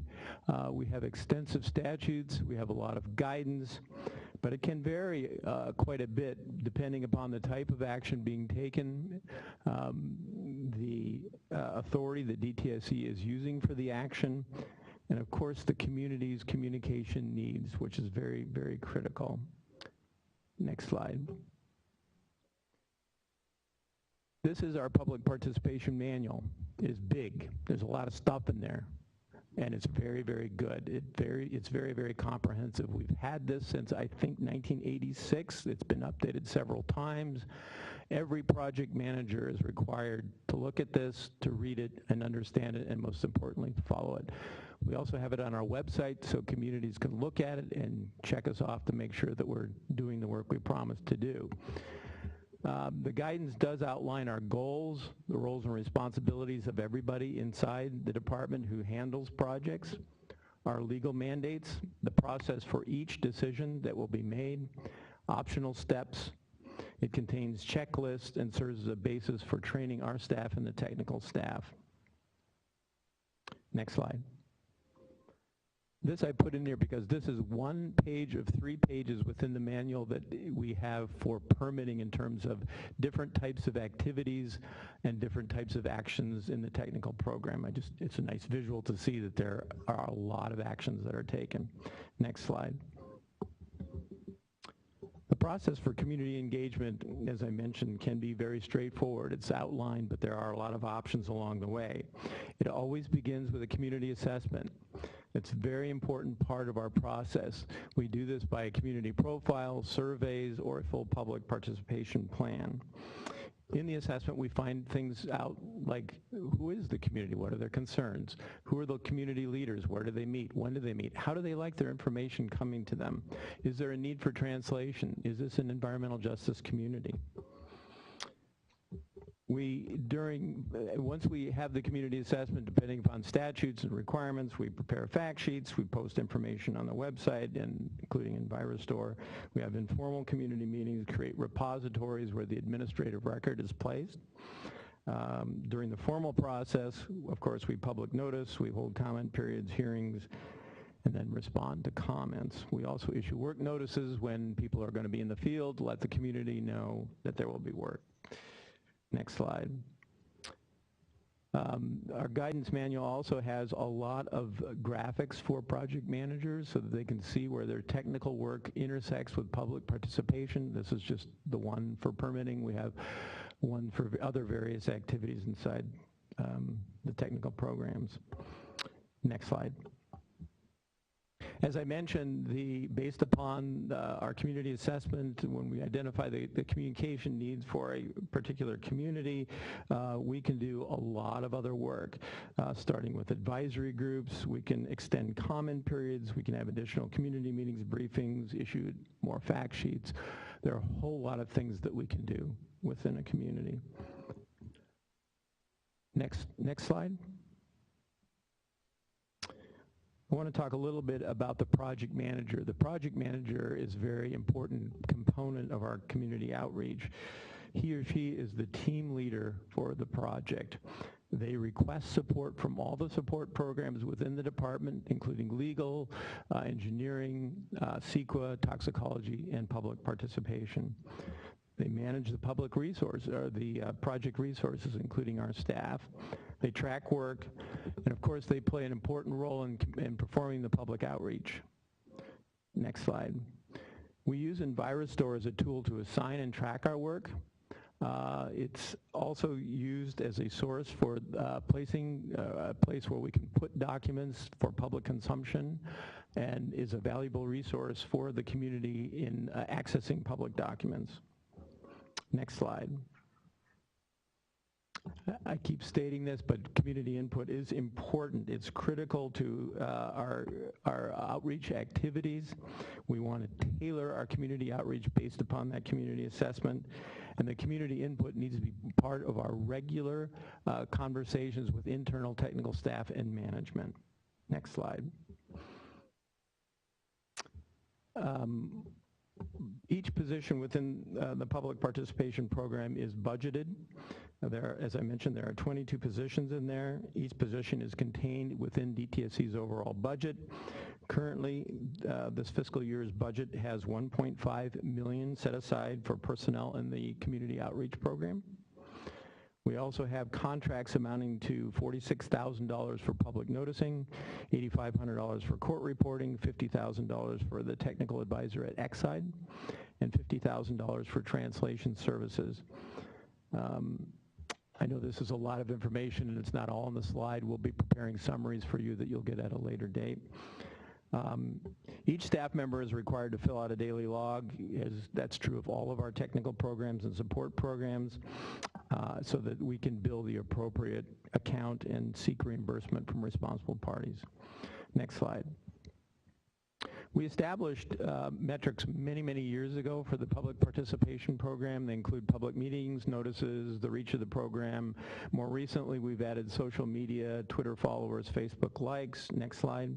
I'm going to go on a few of the metrics real quickly. This is the metric for the data for the public meetings held. What you're seeing is on your left-hand side is for the fiscal year 14-15, which was last year. We had 109 public meetings. The middle column is for the first quarter of this fiscal year, and the year-to-date is the column on the right. Excuse me, I started on the left, I'm sorry.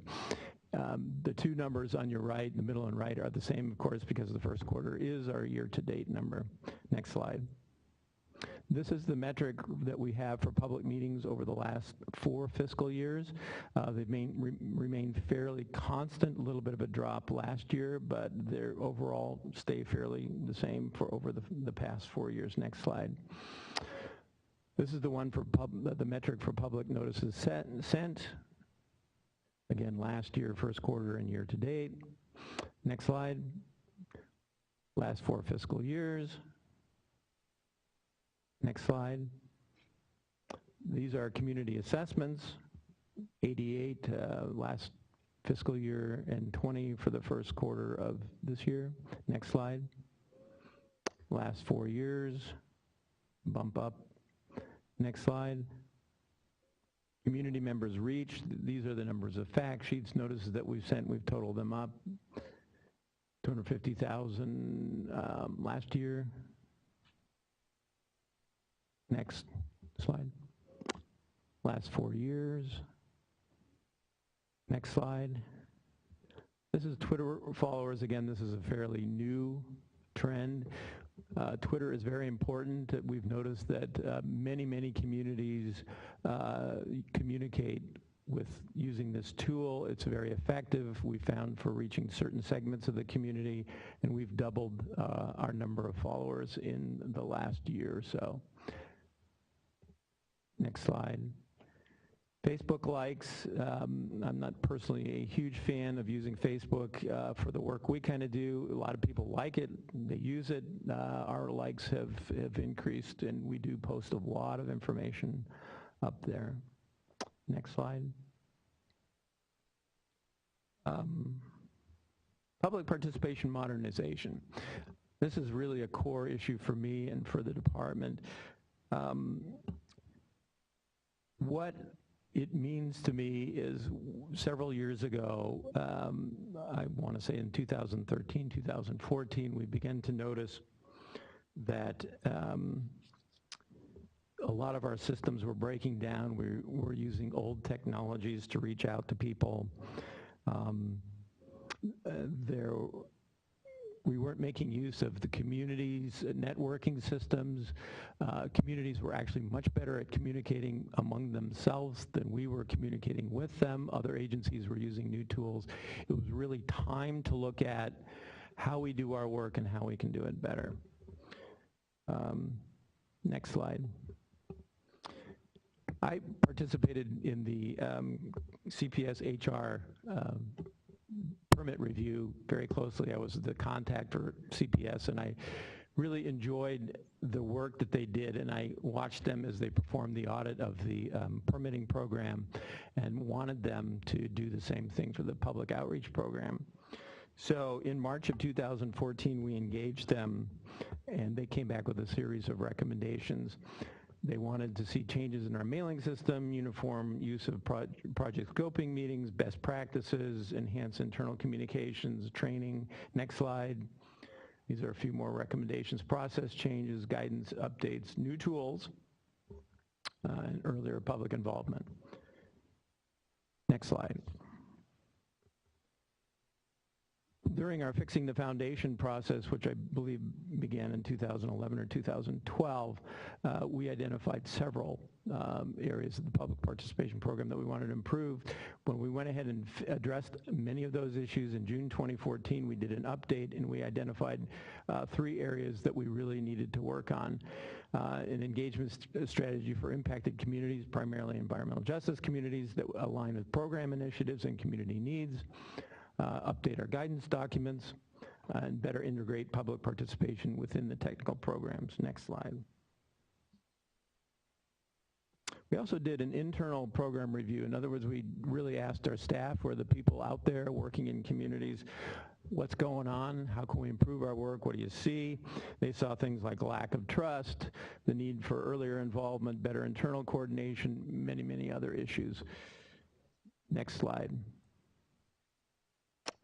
We started having stakeholder meetings in the fall of 2014 to see how stakeholders felt about it. So several of us went out and actually sat down with many, many environmental justice and community activists. They said things like lack of trust, better understanding of communities, communities setting the agenda, bringing agencies together, the ineffectiveness of our current program. Next slide. Need for DTSC to listen, follow the law, higher community involvement. Many, many things came up during those discussions.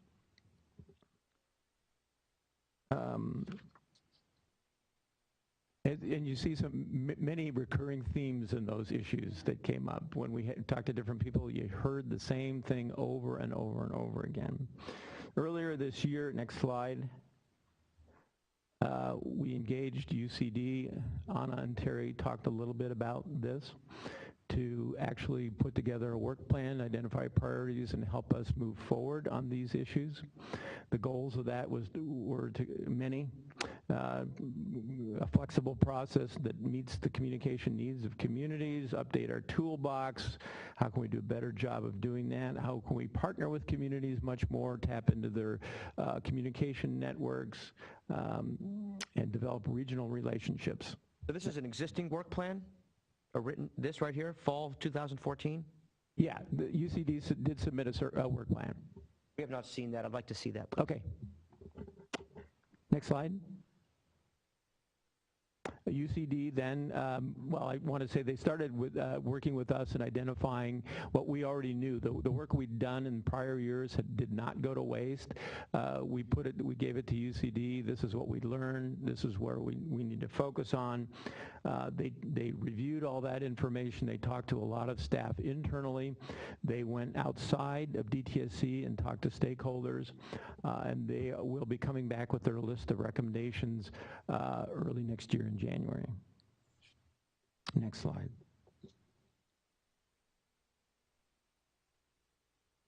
The next steps for UCD will be, this is, and Anna touched on this a little bit too, will be to go out and do focus groups, develop a really specific set of recommendations, a how-to, in other words, is what I'm looking for here.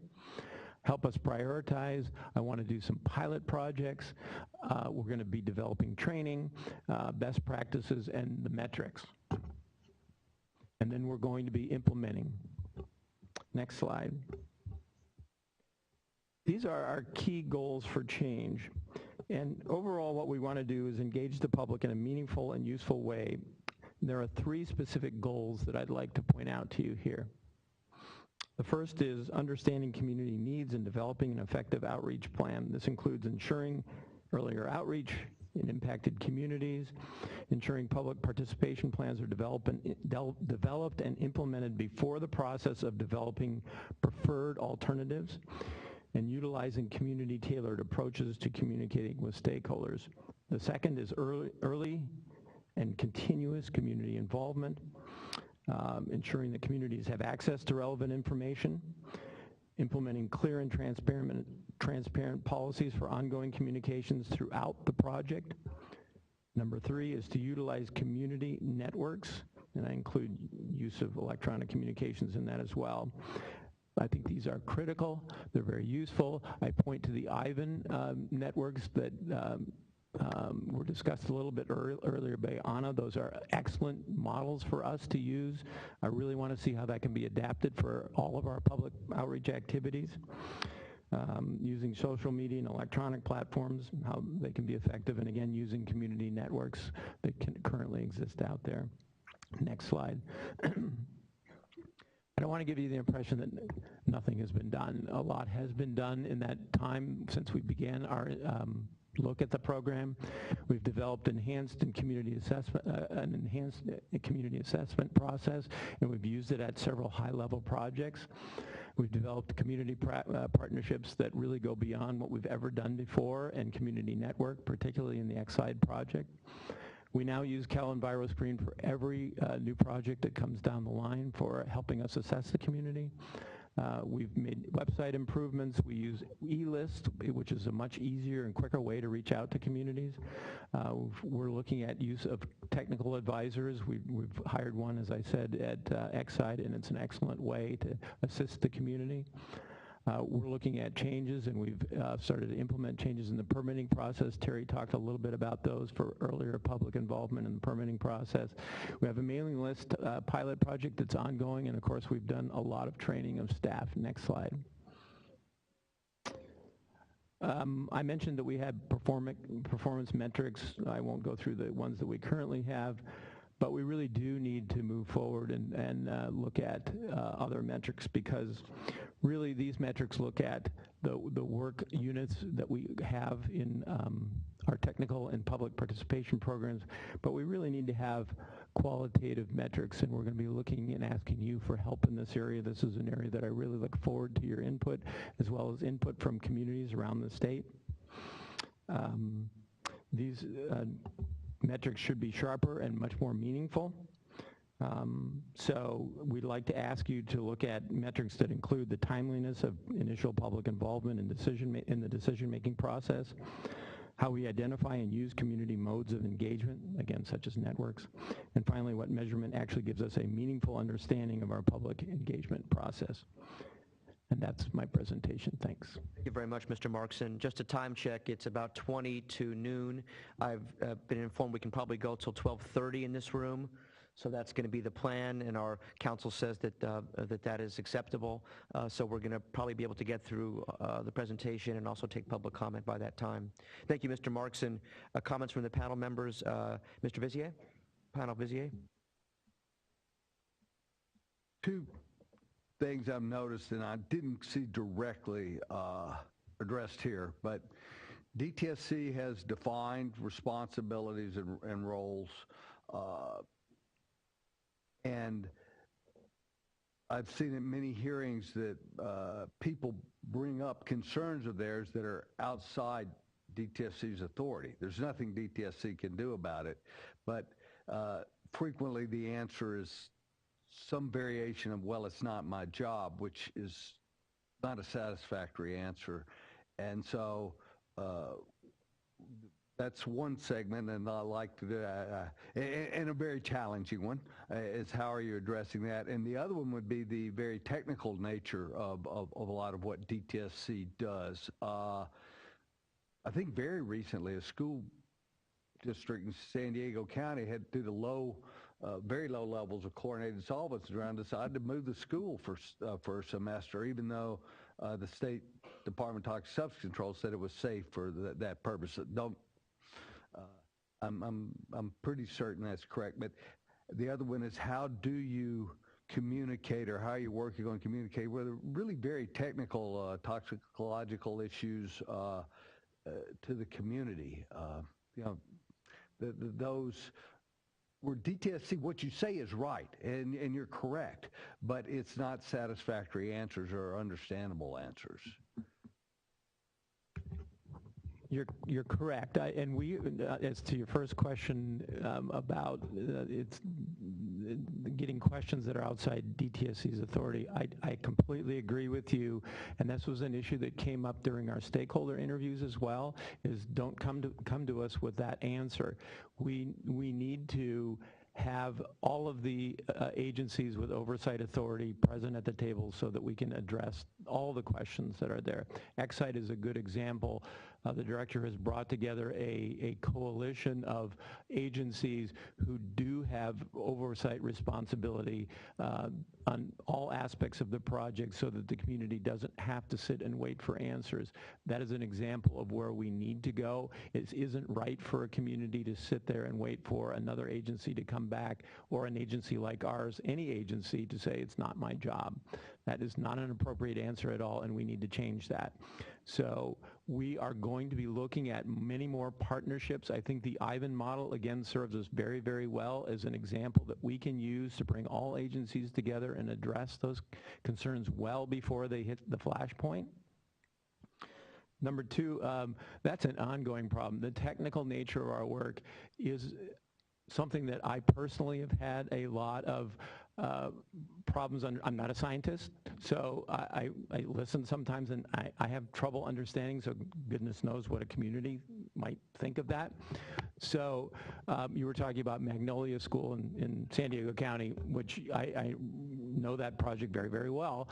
And you're right, DTSC did make a determination that there wasn't a risk. The school districts decided in precaution to not have the school open this year, and that's their decision. That's totally fine. I completely understand that communities' perception of risk can be very different from our perception of risk, and I believe that people should have the right to make the decisions based upon their perception of the risk and their understanding of our definition of risk as well. It's a personal decision. I get that. Other questions, Mr. Panelist Vizier? No, not at this time. Panelist Campbell? Yes, again, looking at the program budgeting, you mentioned that there is 1.5 million available for 22 individuals in the department. Does that include the salaries of the individuals? Yes, that's salaries and benefits. Okay. Yeah, travel is budgeted separately. I didn't include that figure, but I can get it for you. Oh, so that is not part of the budget, is it? It is part of the budget. I just didn't include it in the numbers that I gave you, because yes, there's travel, equipment budgets, training. That does not come from the 1.5. No. Okay. However, even with 1.5 million for 22 people, that's a little bit, again, on the low side. Do you think that's that you can function adequately with what the community expects of you basically with the personnel that you have and with that budgetary restrictions? Well, that amount does represent their salaries, and that's not a function of the workload. It's a function of the negotiation process and the salary schedules that are associated with their particular position. Your bigger question, is it enough? We have to prioritize our work. We have to identify, working with the technical programs, areas that we are going to focus the public participation efforts where it's most important and we can be most effective. So we do have to place those folks in the areas that, like Magnolia School in San Diego County, there's a lot of community interest down there about those levels. Exide is another example. We do provide a lot of support for the Exide project. So we have to prioritize like everyone else in the department. So let me question this.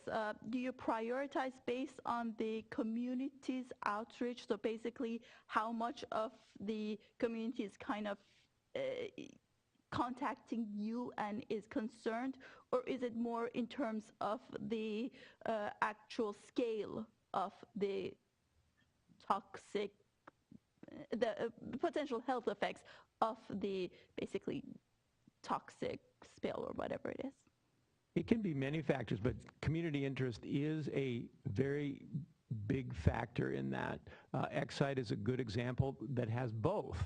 As Mike pointed out, the project in San Diego County has a lot of community interest where they're, in terms of scientific risk, a toxicological risk assessment, the risk is low. So it's any combination of factors can lead to that prioritization. So it's and it's a great discussion. I mean, we could have that at a later date because there are a lot of factors that go into it. Sure. And where I'm coming from is underrepresented individuals who may not be so familiar with the risks imposed. They will probably not really communicate, and so their voices are not heard. So I just want to make sure that there is kind of an understanding of exactly, like, if you go into an educated area where there is a lot of toxicologists maybe, and you have somewhat of a minimal spill, but if a lot of people really are up in arms with that, would that affect the community, basically kind of the outreach the DTSC provides, versus an area where maybe there are not a lot of people who are educated in basically what's happening in terms of the scientific aspects of it, which of course I'm interested in, but they may not really know what the risks entail, and as such they may be very quiet about it, but they are the ones who are suffering the most. And so how are we trying to, because our role is really to provide equal protection to all of the communities, and so how do we disseminate what the potential effects are and allow individuals to be informed? I mean, Facebook and Twitter is fine, but some of these communities may not even have access to those lines of communication. Are there newsletters in languages that would allow these people to become informed available in those cases? Yes to that, and Anna's, I think, going to answer. I just want to say that that's why the community assessment is so important, to identify those communities. Anna. Thank you for your question, panel member Campbell. You bring up a lot of really, really good points, and really is a focus of an environmental justice program that can help identify about it. Listen, we would never allow DTSC staff to heckle members of the public. It would be completely unacceptable to do so, and it has to go the other way. We're just not going to allow that. We have a lot of respect for everybody in this room. Everyone has the opportunity to speak and be heard, but there's not going to be heckling at these meetings. There's not going to be heckling or talking at these meetings. And I wouldn't allow it to be done to you, and it's not going to be done to others. Ms. Mascareñas. So the questions that you're asking are very key questions for the department to approach, and in some of the topics that Jim was bringing up earlier, and making sure we are reaching out effectively to communities. It was brought up a little bit earlier about the understanding and level of education of communities. I just want to be really clear that I think it's important that we take a look at, there is a lot of community knowledge, and especially in underrepresented, as you mentioned, and disadvantaged communities. They are extremely sophisticated and very networked ways of communication. So as we found, as was referenced earlier in Exide, community-based organizations, community networks, many social sources that basically the department needs to figure out more effectively how to tap into, how to partner with, and how to engage with. So I think the questions that you're bringing up are very, very important for us to keep discussing, but I just want to be clear, especially with the model of Ivan's report, as mentioned earlier, that is a very sophisticated model of bringing online resources and also an in-person setting for government and community members to figure out problems together, make sure that government is being responsive, and as far as the level of engagement and the types of information, whether it's fact sheets, multilingual materials, things that are clear, is what the department is aiming to keep improving on. Perfect. Thank you so much. Appreciate that. Other questions, Member Campbell? No, that's So, Mr. Markson, I want to thank you for the presentation. How long have you been in this position for? I've been in this position since it's about 4 years. So I think we understand it. It's not an easy position. You don't have a tremendous amount of staff.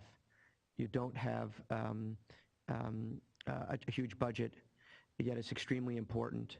It's also a position, frankly, for better or for worse, where you got to put on a helmet and a chin strap before you go to work because you get a lot.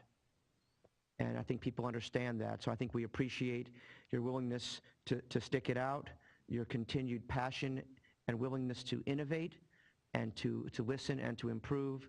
Your collaboration with Ms. Mascareñas and to see how that develops is going to be quite important. And I also want to note that you've helped us very much in putting these meetings together. Frankly, we're hoping to get rid of you and get our own staff, but we do appreciate Ms. Bowen, your whole team in putting this together.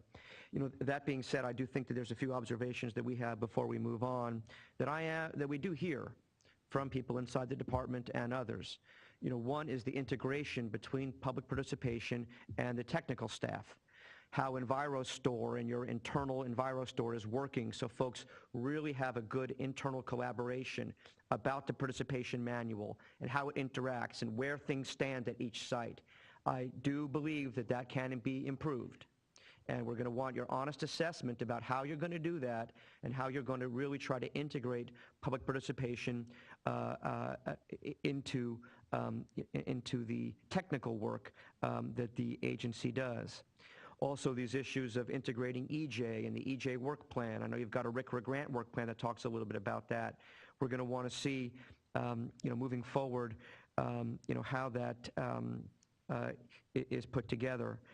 Also the manual. To me, the manual is a little bit old. It's not particularly searchable. The technical aspects, the IT aspects of your work are going to be very important as you try to modernize and try to improve. So I think we're going to, posting of permits, posting of enforcement actions, making sure the public, really knows sort of what's going on, perhaps in an easier way, notwithstanding the fact that there may be communities that don't have that technical resources and how you reach out to them and a lot of the issues that Member Campbell identified. So those were some observations that I had. We also are really going to want to hear about the morale of your people. How are they being trained? How are they being retained? How are they being prioritized as the champions of the department that they should be? And we really want to emphasize that. I know that my legislative folks, my appointing authorities, want to make sure that we treasure public outreach in this department, and a lot of that starts with your staff. And so how are we helping with that? I know the director cares deeply about that. She comes from an EJ perspective, understands EJ, and it's important, I think, to the panelists, and very important to Senator De Leon. And so that's going to be something that's not going to fall through the cracks with this panel. Okay, so I hope you hear that message, and we appreciate it. Let's move on now to the last topic, cost recovery, please. I just want to get some direction from the panel because I have about a 20-minute presentation, and it's pretty technical, and it's maybe not as intuitive as some of these others. So I'd be happy to go forward or just go to some highlights or do the entire presentation tomorrow, whatever you would prefer. Panelists, it's 12 noon. We have the room theoretically up until 1 o'clock. Is that correct, Ms. Smith? She's waving her head yes. So, let's say I'm just thinking out loud options to our legal counsel. If we wanted to go to 1 o'clock, is there any legal reason why we couldn't do that? No. So we could continue till 1 o'clock, panelists. Alternatively, which I think would give us the opportunity to hear all of Ms. Hardy's presentation, finish up here, and then get the public comment. That being said, there are potentially other alternatives. We could take half of it and do some more tomorrow. My inclination would be to just charge ahead, but I'm certainly up to hearing the panelists. I know we've got to take a lunch and that kind of stuff too. So thoughts, Mr. Panel Member Vizier or Panel Member Campbell?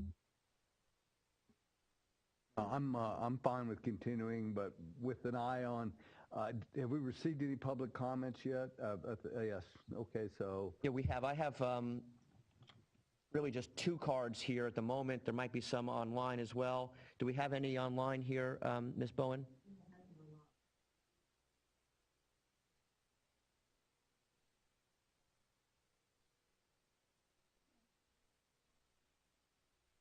Okay, Member Campbell? I actually would prefer to hear from the committee representatives. They may have time constraint, as you just mentioned, and so I would like to hear their feedback based on what we have heard so far. So I think if we could maybe table the if we could find a place in the agenda where we could have half an hour for the presentations. Or tomorrow, because we're going to be here tomorrow also. The input up first, and then if time remains, that would be a good idea. That's fine. Section. That sounds good. All right, so the plan would be to hear from the members of the public. I have cards from Ms. Brostrom and Ms. Mejia, and then we'll try, once that's completed, to see if we can finish the cost recovery piece, and we'll see how far we get. Does that seem amenable, panelists? Yes. Yes. So we'll move forward. With your Director Lee? indulgence, Mr. Chairman, we also are back in the room, I think, at 4:45, so we could complete the fiscal presentation at that point as well. But if we wanted to try to chug ahead till 1, would you be able to do that? I can speak very quickly. Okay, we will go now to Ms. Mejia. Ms. Mejia?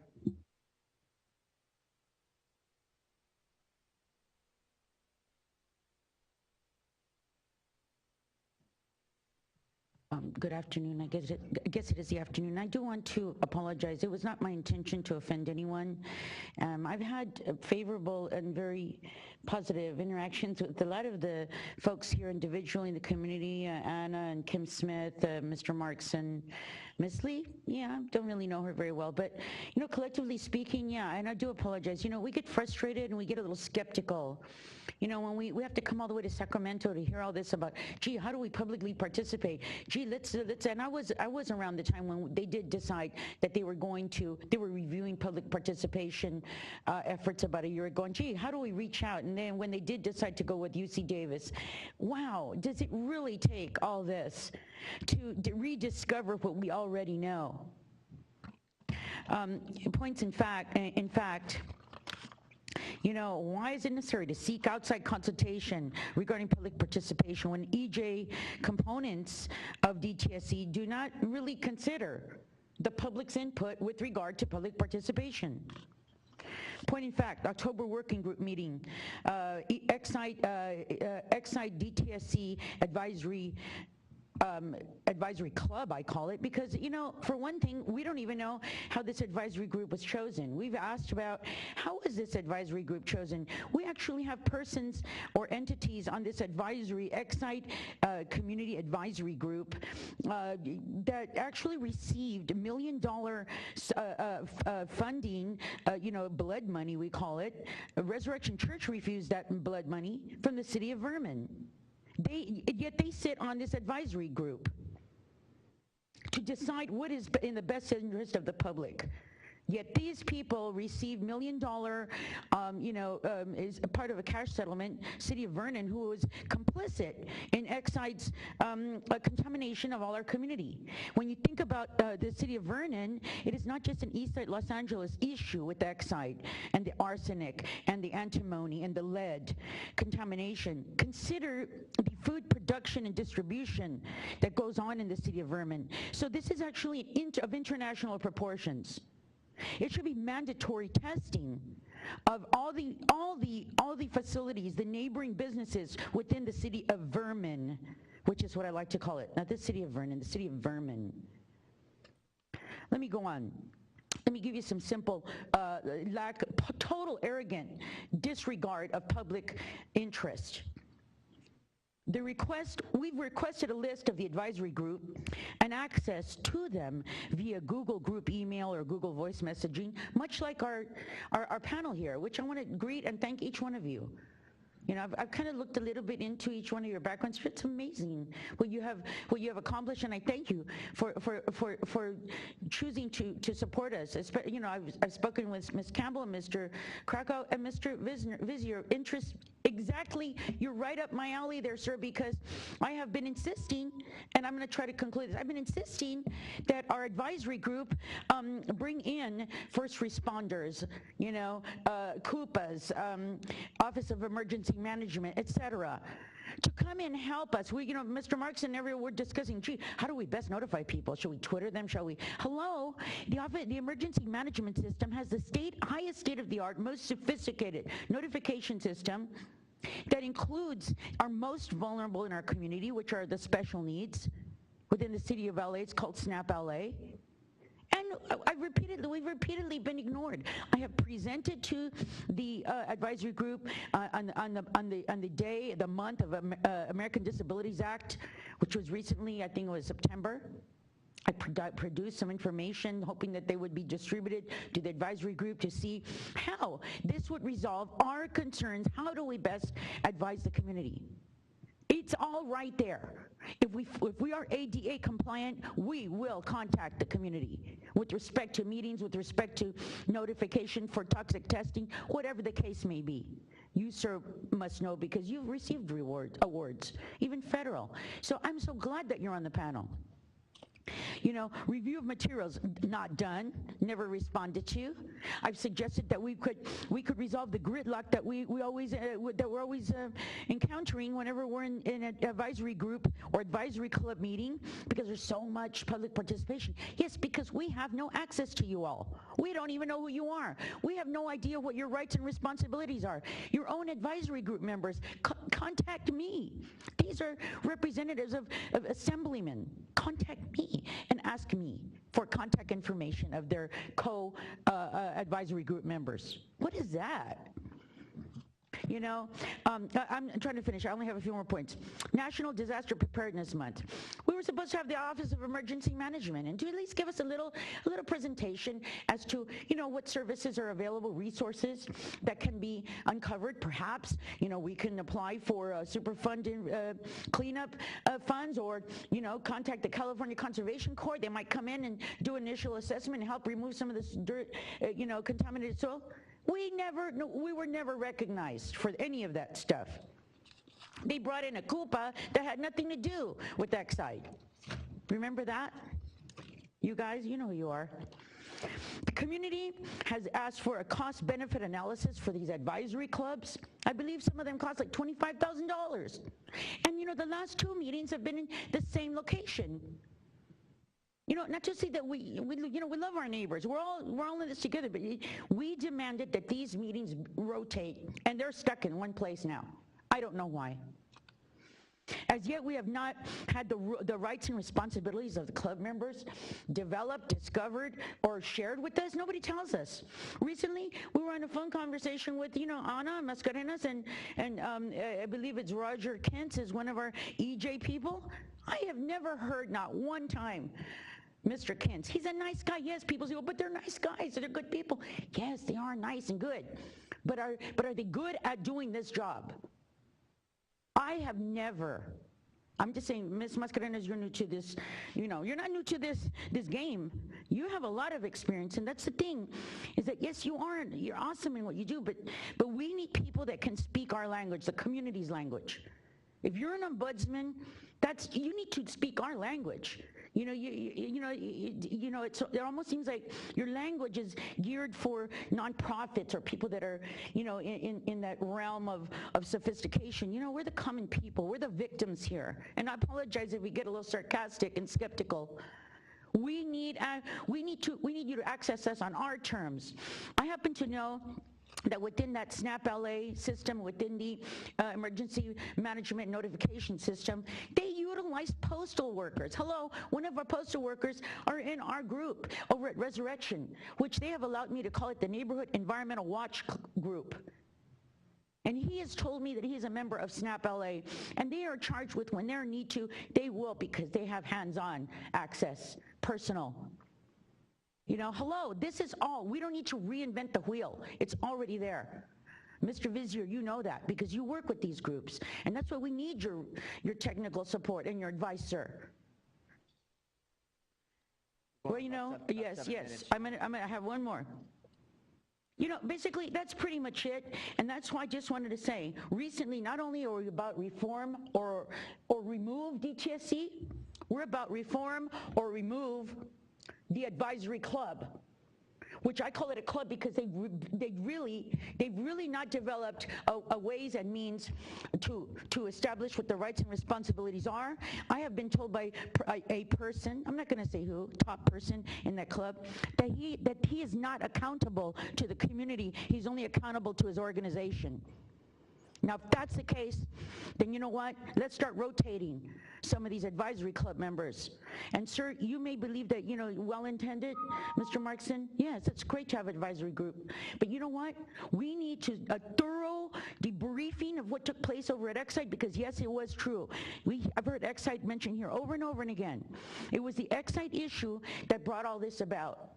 That kind of triggered it, along with all the other communities. So we really do need a thorough debriefing on what happened with Exide, a thorough audit of DTSC, so that we can reform or remove this agency and be about restoring our community back to the health that we all deserve. Thank you very much. Thank you, Ms. Mejia. Ms. Brostrom from the Center for Race, Poverty, and the Environment. People's Senate.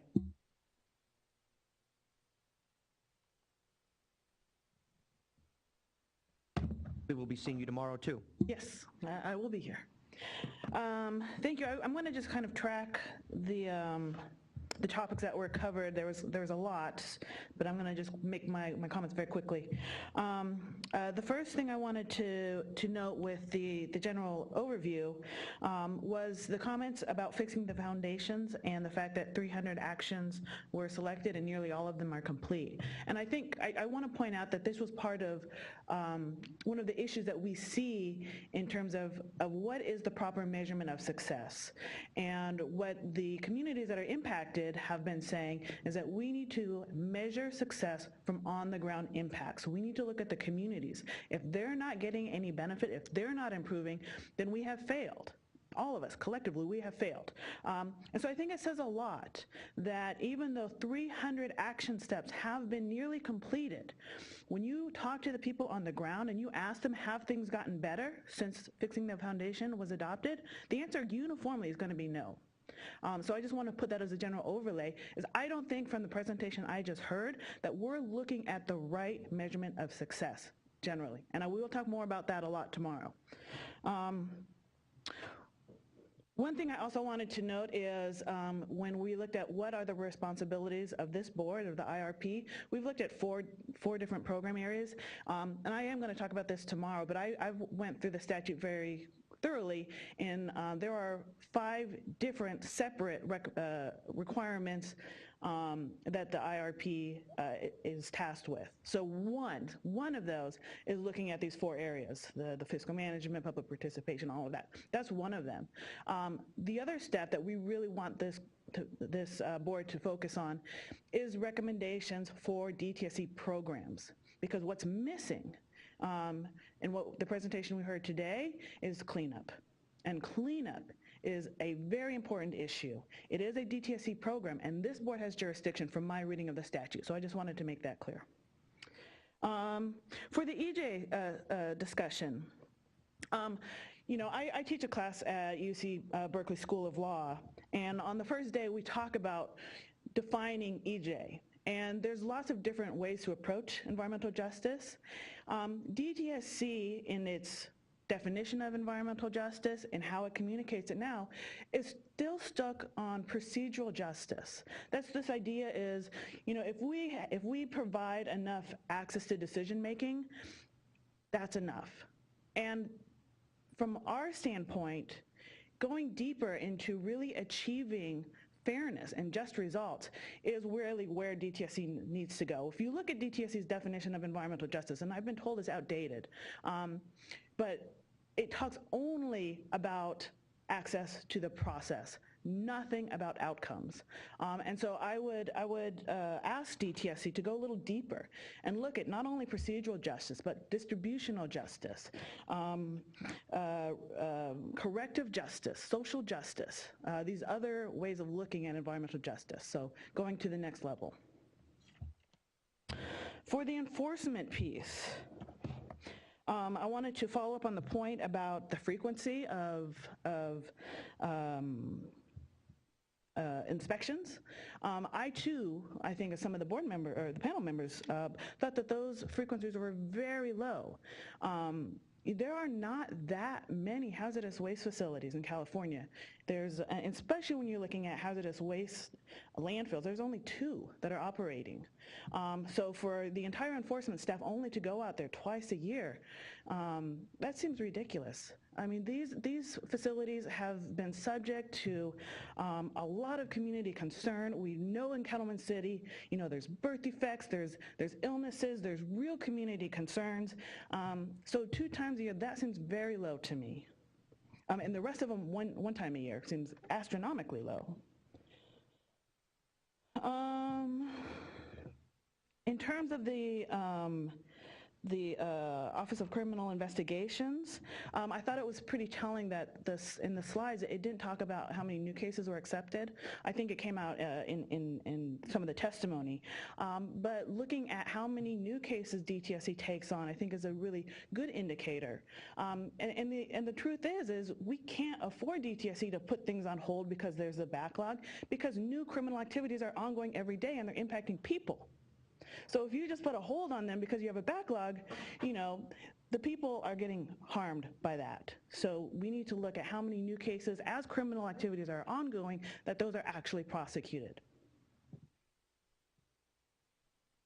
I wanted to talk a little bit about community involvement in enforcement, and I think that also was recognized by this panel, and that is very important, whether it be looking at the settlements, but also something that wasn't touched on, and really what I think we need to look at is when we're dealing with an under-resourced agency like we are, and at the same time we have very engaged communities, we have to look at community monitoring. How can we use that?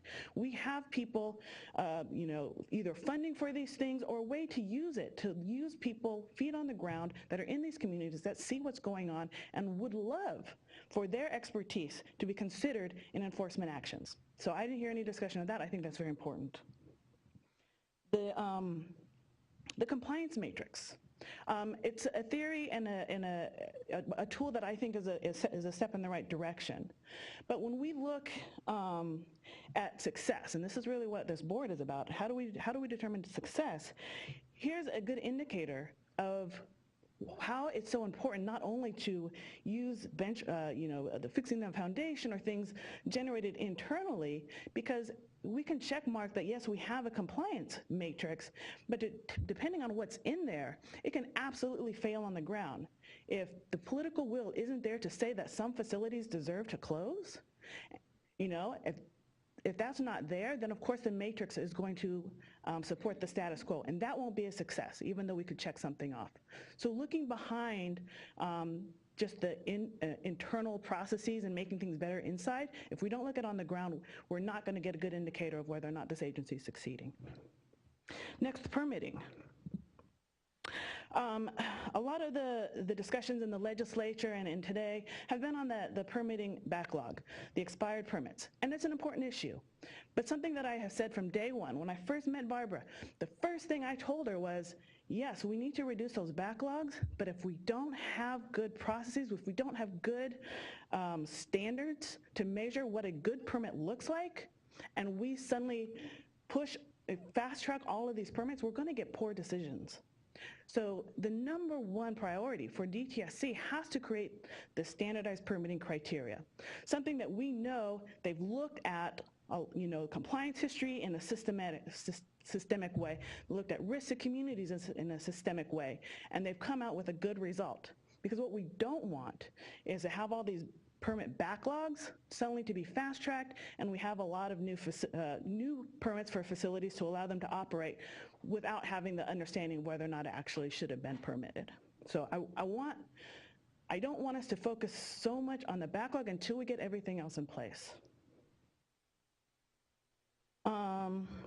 I want to point out that still in the permitting process, public comment is received as the very last step.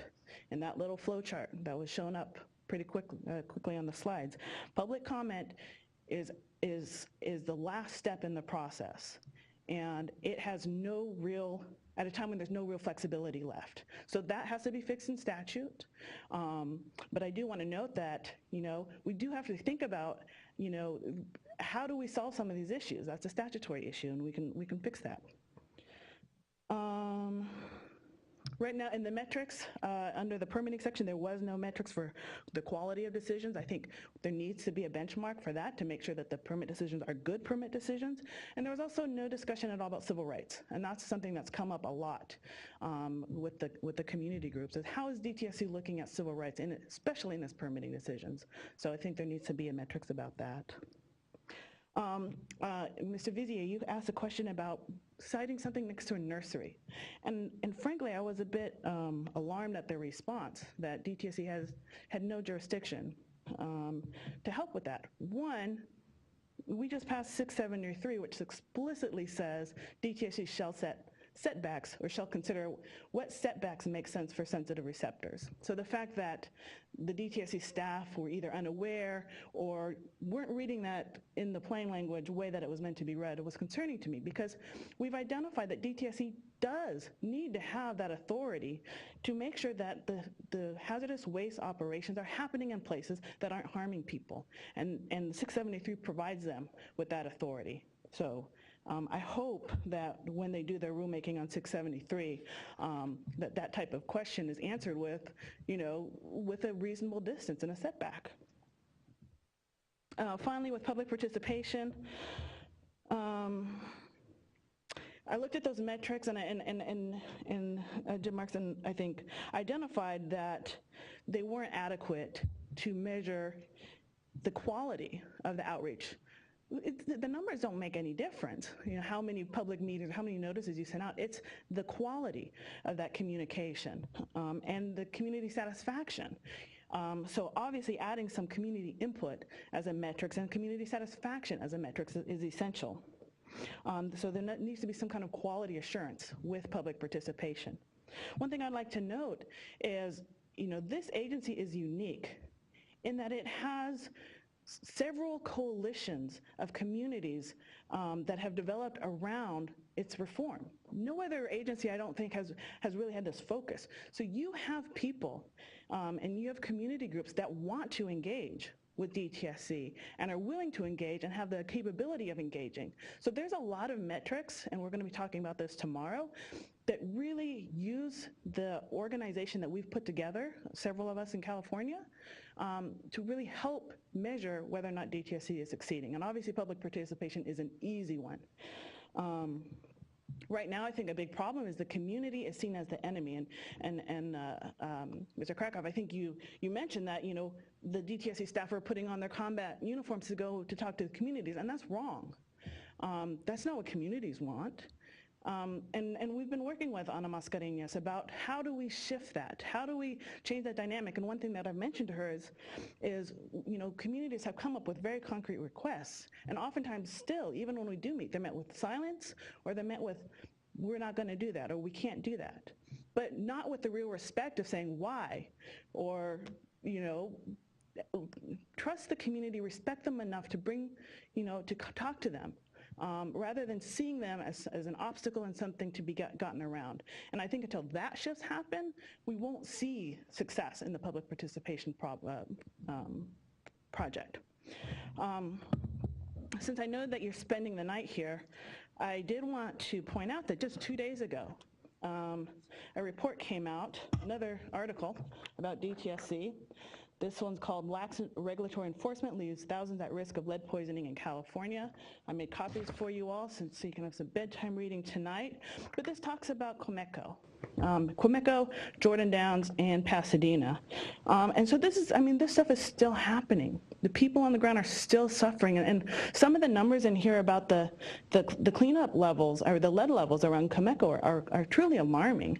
And the fact that there hasn't been a cleanup is alarming. So I brought this for you. And then last time I only brought one People Senate report, so I brought 2 more for the 2 of you that didn't get it before. So thank you. And I look forward to talking with you tomorrow. And we'll hear from you tomorrow, and look forward to, finding ways that constructively we can make progress on these issues that you're working so diligently on. So just a time check, panelists, it's 12:25. I don't see any other public comment at this time. So I think our idea was to try to finish up with cost recovery and finish by 1 o'clock. Do we want to take a 5-minute break and then do that? Now with lunch and in the closed session, I think we might be running up. It might be wiser to, when we reconvene at, I think it's 16 or 4:45, is to do it. I'm a little concerned that that's going to be running too late. I don't know. I mean, Ms. Hardy, you think you've got about how many minutes to finish up here? Do you think we can try to do it, or you think it's too late? I'm open either way. I'm fine. Member Campbell? Well, I was thinking, given in terms of tomorrow, maybe, if not this afternoon. Tomorrow, I don't know how, basically how extensive our agenda is, but it seems like it may be possible to place it somewhere in the agenda for tomorrow, but I may be wrong.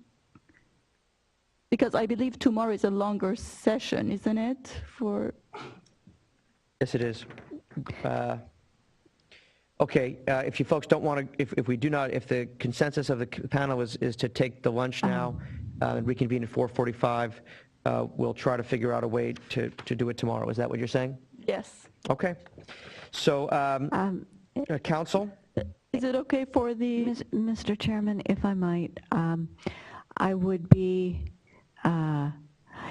unfortunate if we took time tomorrow with this discussion of financial matters, when I think tomorrow has been designed to be focused on the community's perspective and the community's needs and the comments they wish to provide to you. And if the agenda runs behind tomorrow and that gets shortchanged, I think that would be unfortunate for the panel. Okay. Well, if we start... My suggestion is that we try to run through as quickly now as we can and see what we aren't able to get through before we have to leave this room, and then if needed, we can finish it up at 4:45 and do that quickly. That would be my strong recommendation to the panel. Does that persuade you, panelists? Yes. Fine. Okay, so we're going to take a 5-minute break. We'll start up at just after 12:30, and we'll do what we can until 1 o'clock. Does that make sense, Director? Certainly. Okay, so we'll take a quick break, everyone. Thank you. Thanks.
The department is authorized to recover its response costs from responsible parties.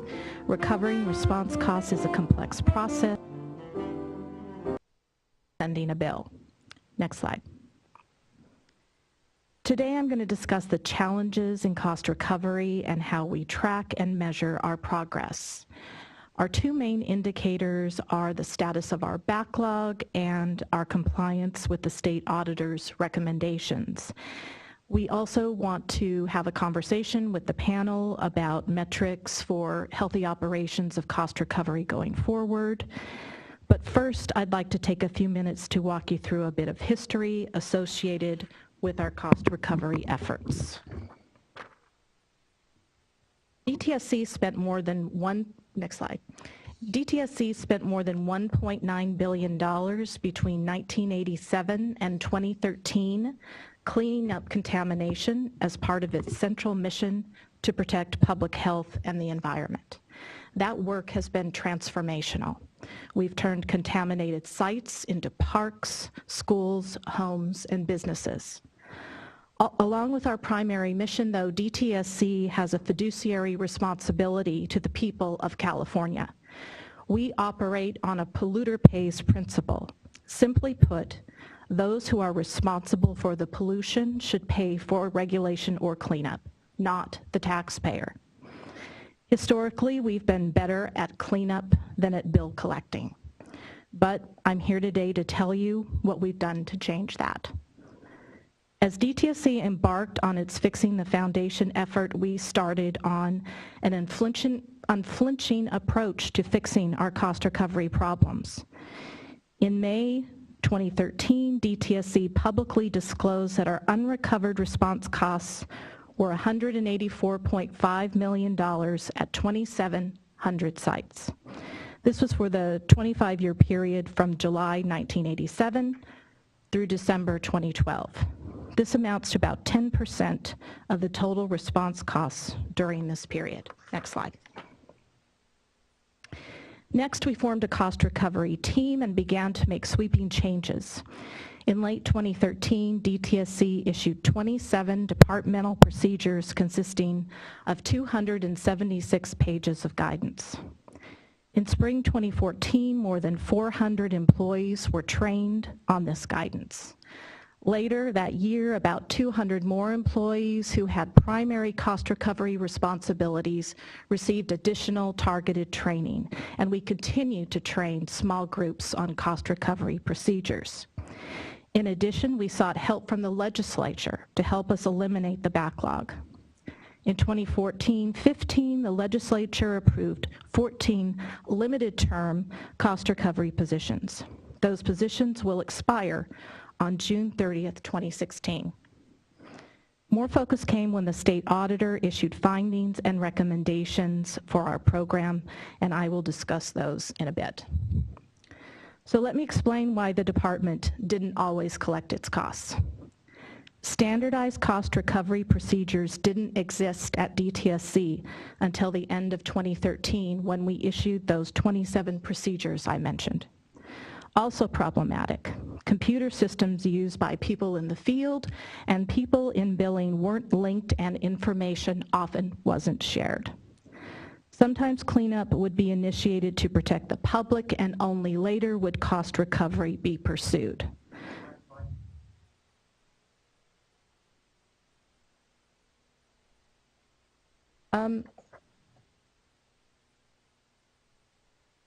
Skip ahead and see.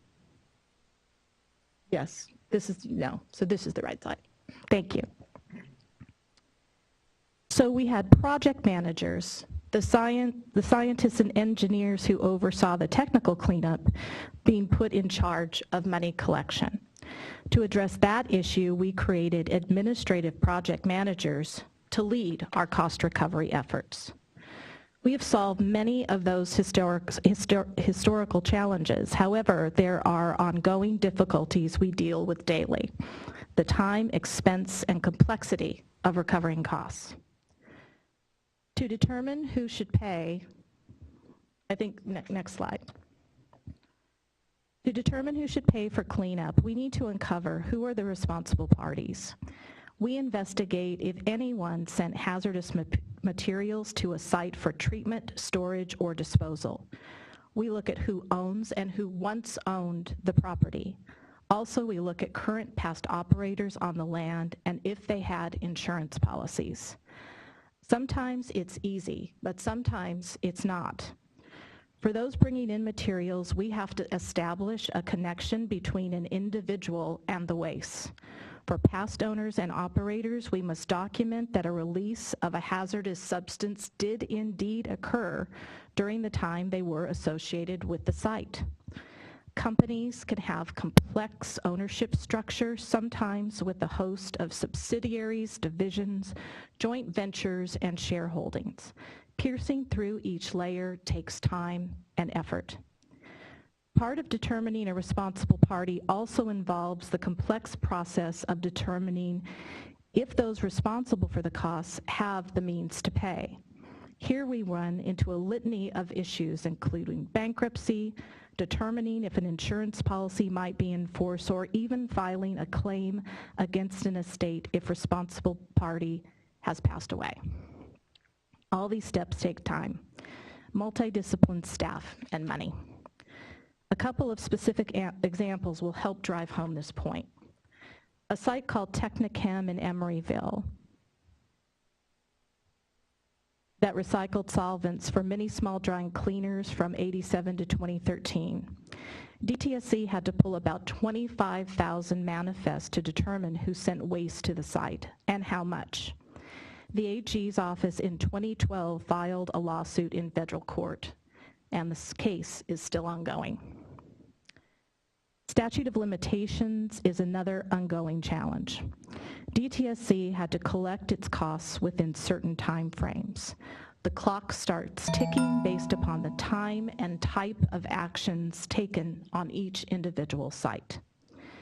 There are two major structural challenges I'd like to discuss: staffing and data systems. Staffing is a major structural issue for sustaining our success going forward.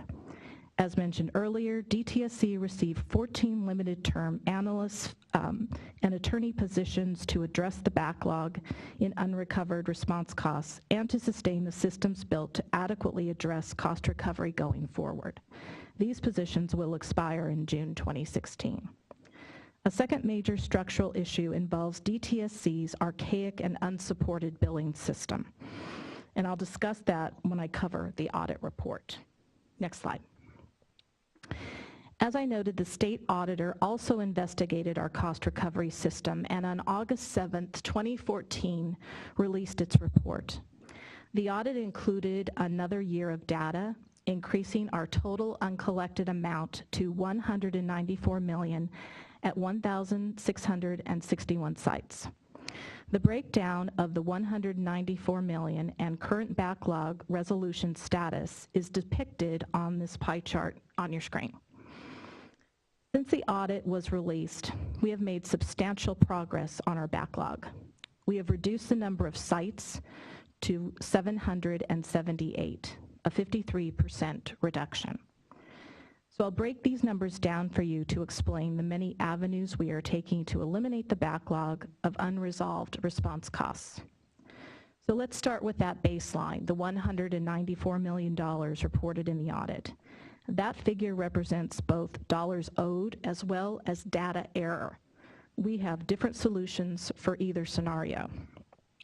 The pie chart shows that of the $194 million, we've already reduced that amount by $71.5 million. That reduction includes cash collected, settlements, and data cleanup. Because of our antiquated billing system, we can't tell you exactly how much of that money is cash collected, but we have been able to determine we've collected at least $6.6 million in cash since March 2014. In some cases, DTSC has determined that we won't be able to collect on our costs. Often, there's no viable party who can pay the bill. When DTSC documents that fact, we classify these projects as orphan sites. In those cases, DTSC becomes the safety net for our state, ensuring that cleanup is paid for and completed. So far, we have confirmed that $30.7 million in our backlog is attributable to those orphan sites. Those sites should never have been included in our backlog list, and this is a data cleanup issue. Also, we've confirmed that some sites were erroneously placed on the list and they have zero balances, so we've taken those off our to-do list as well. Looking beyond the $71.5 million, DTSC has referred numerous sites to the Attorney General's office. Sites totaling $65.4 million are being evaluated for legal action, are in active litigation, or are in bankruptcy. Sometimes a responsible party simply won't pay. Pursuing litigation is not easy and it is not cheap. Cases can last decades and cost hundreds of thousands of dollars. Preparing a case to go to the Attorney General requires much work, including documentation of all our costs. That means pulling timesheets and checking every invoice, some of which are hard copies on microfiche. This process can be labor-intensive, to say the least. As we continue to analyze our backlog, it is anticipated that more will end up in litigation and will result in dollars collected. Also, the auditor recommended that we look into whether it makes sense to write off some costs of $5,000 or less. Because work necessary on these sites costs more than what is owed, the legislature passed and the governor signed a bill allowing us a one-time authorization to write off those small costs. That goes into effect January 1st, 2016, and we will immediately get to work resolving those sites. They total about $1 million, but account for 430 of the remaining 778 unresolved sites. Not separated out on the pie chart and really an ongoing challenge are sites where we use liens as part of our cost recovery toolkit. Liens can be considered an ongoing challenge also because the lien is not a sole or final solution. Often a lien will not guarantee money paid. We have 88 liens recorded on properties throughout the state. Cleanup costs can far exceed what the land is worth. The value of our 88 liens totals nearly $92.8 million, but the value of the underlying properties is only assessed at $25.3 million. A lien can also have a chilling effect on the ability to sell the land. Left to resolve, sites totaling $56.1 million. We prioritized our sites and are working methodically down the list. We've identified top priority sites as those of above $1 million and those of any amount with pending statute of limitation dates. The pie chart represents the key way we track our cost recovery process, the status of the backlog. Another way we evaluate our success is to look at how we are complying with recommendations made by the state auditor in their August report. I know you're going to get through those, and we need you to get through it quickly, please, but you can go back to the pie chart. Yes. The 56 million, are there more orphan sites in there? There could be, and we're still evaluating those. When is that evaluation going to be complete? By June 31st, 2016. Thank you. So I'll go quickly through these 11 recommendations. 9 called for action by DTSC and 2 recommended action by the legislature. When we have included a list for you, and the 2 that are the legislature's responsibility are shaded. We have fully implemented 7 of our 9 recommendations. We've listed them here. Next slide. We have 2 where we have partially implemented the recommendations, and I'll go through that a little bit. When we talked about our ability to write off costs of $5,000 or less, the auditor has said once we actually do that write-off, we will have fully implemented that recommendation, and we expect that to happen by the end of March. The second one that has not been fully implemented is a recommendation that calls for DTSC to review and ensure the accuracy of data before putting the information into a new statewide financial system, or FISCAL. But last December, FISCAL concluded it was unable to meet our unique billing needs. So we are going back through the state's IT approval process to put together another billing system that works for us. And according to the revised state IT approval process, the project will not be approved until 2018, and development and deployment would take an additional 3 to 4 years. But we continue to go through data cleanup in our day-to-day process. What did you just say about FISCAL? I'm sorry. Yeah, so they concluded that FISCAL would not work for us because we have a lot of unique needs, and it's more an off-the-shelf sort of process, a typical accounting process that didn't work for us. So they decided that they could not implement that for us. So now we have to go back through a pretty lengthy approval and deployment process through the state's IT system. Wasn't aware of that. Okay, thank you. Yeah. So then, the next slide. The mechanisms and metrics we create will ensure an effective and efficient cost recovery effort going forward. And as I mentioned, we look forward to working with you on these. Just some things to keep in mind. We have implemented a dashboard that we use that we can instantly view a number of key process points for our cost recovery program. So we can look at what's going on in lots of different ways, documents being processed, dollar resolved, and we can also drill down to individual sites to see where they are in the cost recovery process. We can identify log jams and resource issues as a result of that, so it's really a helpful tool. We have various flow charts, desk manuals, and guidance that we continue to use and improve. We have regular interdepartmental meetings, so we're talking to each other and continuing to resolve issues. As I mentioned, we're going to have this new billing system that we're going to have to get approved and in the works. And we need to ensure that we have the adequate analytical, fiscal, and legal staffing to sustain an effective cost recovery program. So next slide. Our work doesn't end when the backlog is resolved and the audit recommendations are fully implemented. We track a number of cost recovery data points, as I mentioned. The number of sites resolved, number of cases in litigation, sites in bankruptcy, sites approaching statute of limitation, critical dates, et cetera. Next slide.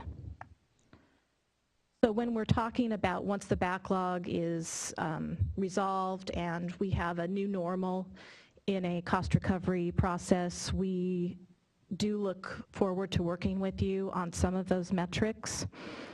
Clearly, we need to continue to look at the number of sites with unbilled and billed but uncollected.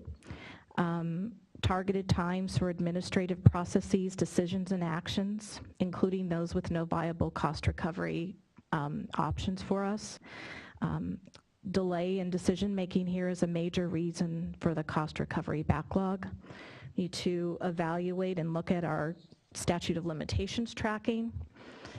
And we plan on an ongoing basis to share our backlog resolution and audit progress with you. And we really welcome the chance to work with the panel. And I want to assure you that DTSC is committed to recovering cleanup costs in an efficient and effective manner whenever possible, and to make sure the backlog of unresolved response costs does not build again. Thank you. Thank you very much. Questions for Ms. Hardy? None at this time, but I look forward to further, more detailed discussions. Same here. Thank you. So just a couple quick questions, and then we'll figure out what to do about the budget, which is obviously so important. But Ms. Hardy, how long have you been with the department for? It will be 2 years in January. And have you been working on the cost recovery stuff the whole time? I have, and that and permitting have been my two important key areas, because they are top priority for the department. The director speaks very highly of you. We look forward to working with you. Thank you. Now, on the cost recovery, you've got these temporary positions. How long are they there for? What happens when they're gone? They're 14, and they are limited term, so they go away. And if they go away, how will that impact your ability to do this work? It will be difficult because we have, as I mentioned, we created this administrative project manager position. We would have to, in some cases, go back to the old system where the technical project manager is doing the bill collecting and doing that work. We would have to make a departmental decision on priorities and staffing. The cost recovery work in legal is extremely time-consuming and intensive, as I've described. Preparing a case for the Attorney General's office takes a lot of time. Going through these documents is kind of an incredible task. And so, I wake up in the middle of the night and have these questions about, about staffing in the future, because this is a good system that we've created. Thank you.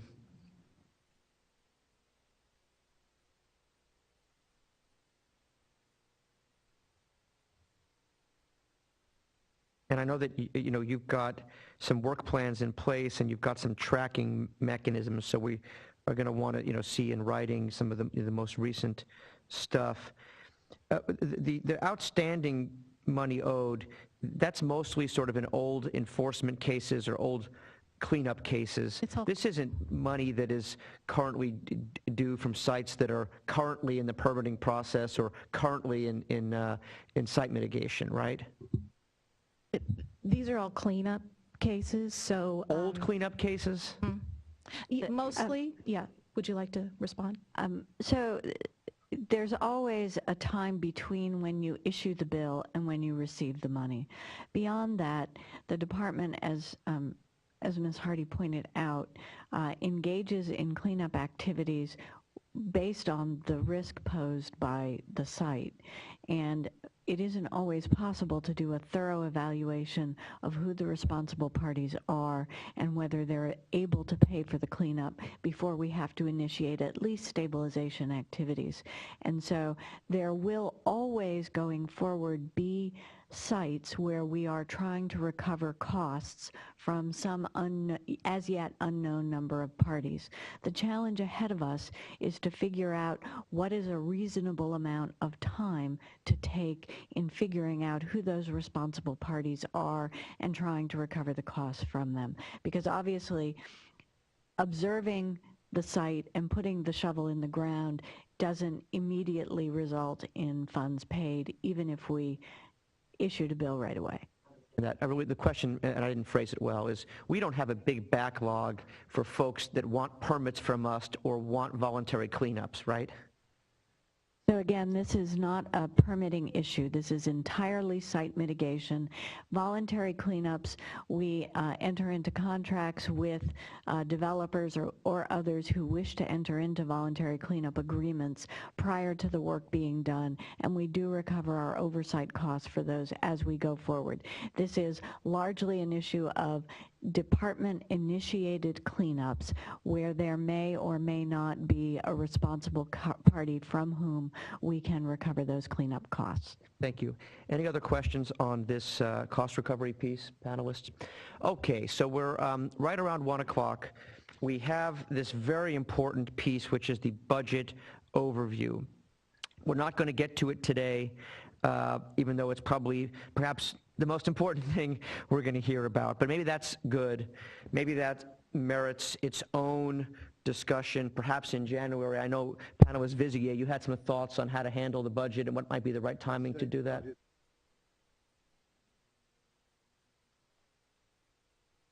Are you the January 10 budget?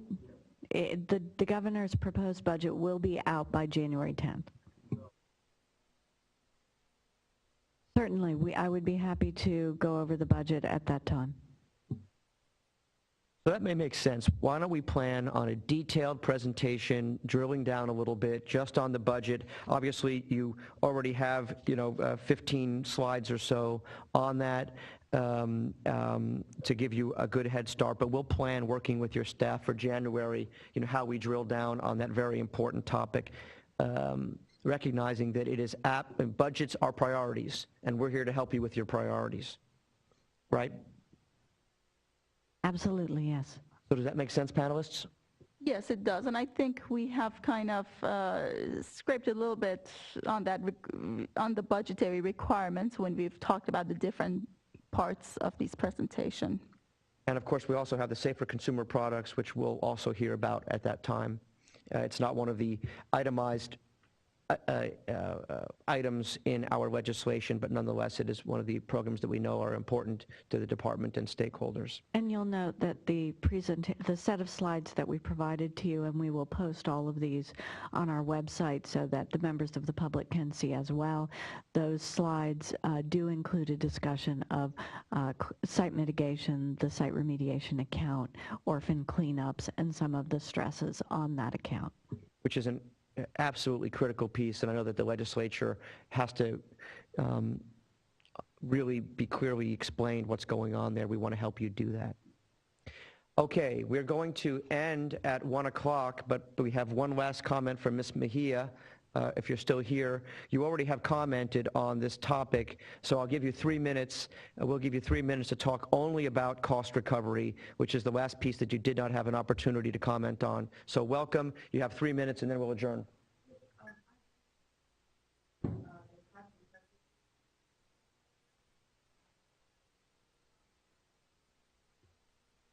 We're not, no.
Thank you, Ms. Mejia.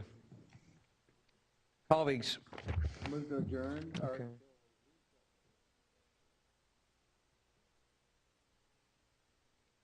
Okay, so we have a motion to adjourn, and we are going to go into closed session, which is item 8, that is not open to the public.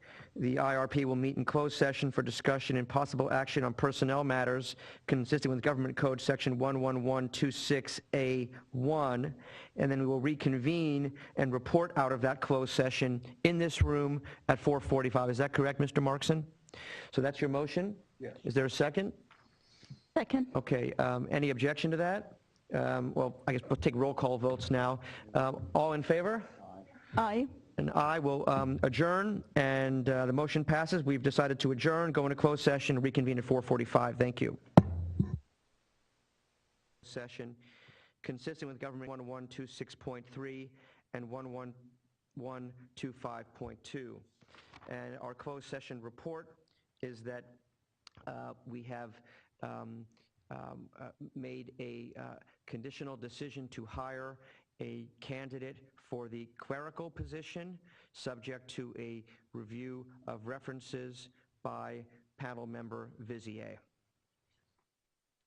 That is the only report out of closed session at this time. Is there any public comment on closed session items? There are not, Mr. Chairman. Okay, hearing none, we are going to move to adjournment, and after we adjourn today, we will regroup for our second day of meetings tomorrow, 9 a.m. in the Coastal Hearing Room. Any final announcements from anyone, or is there a motion to adjourn? Member Vizier makes a motion to adjourn. I second that. Second by Member Campbell. All in favor?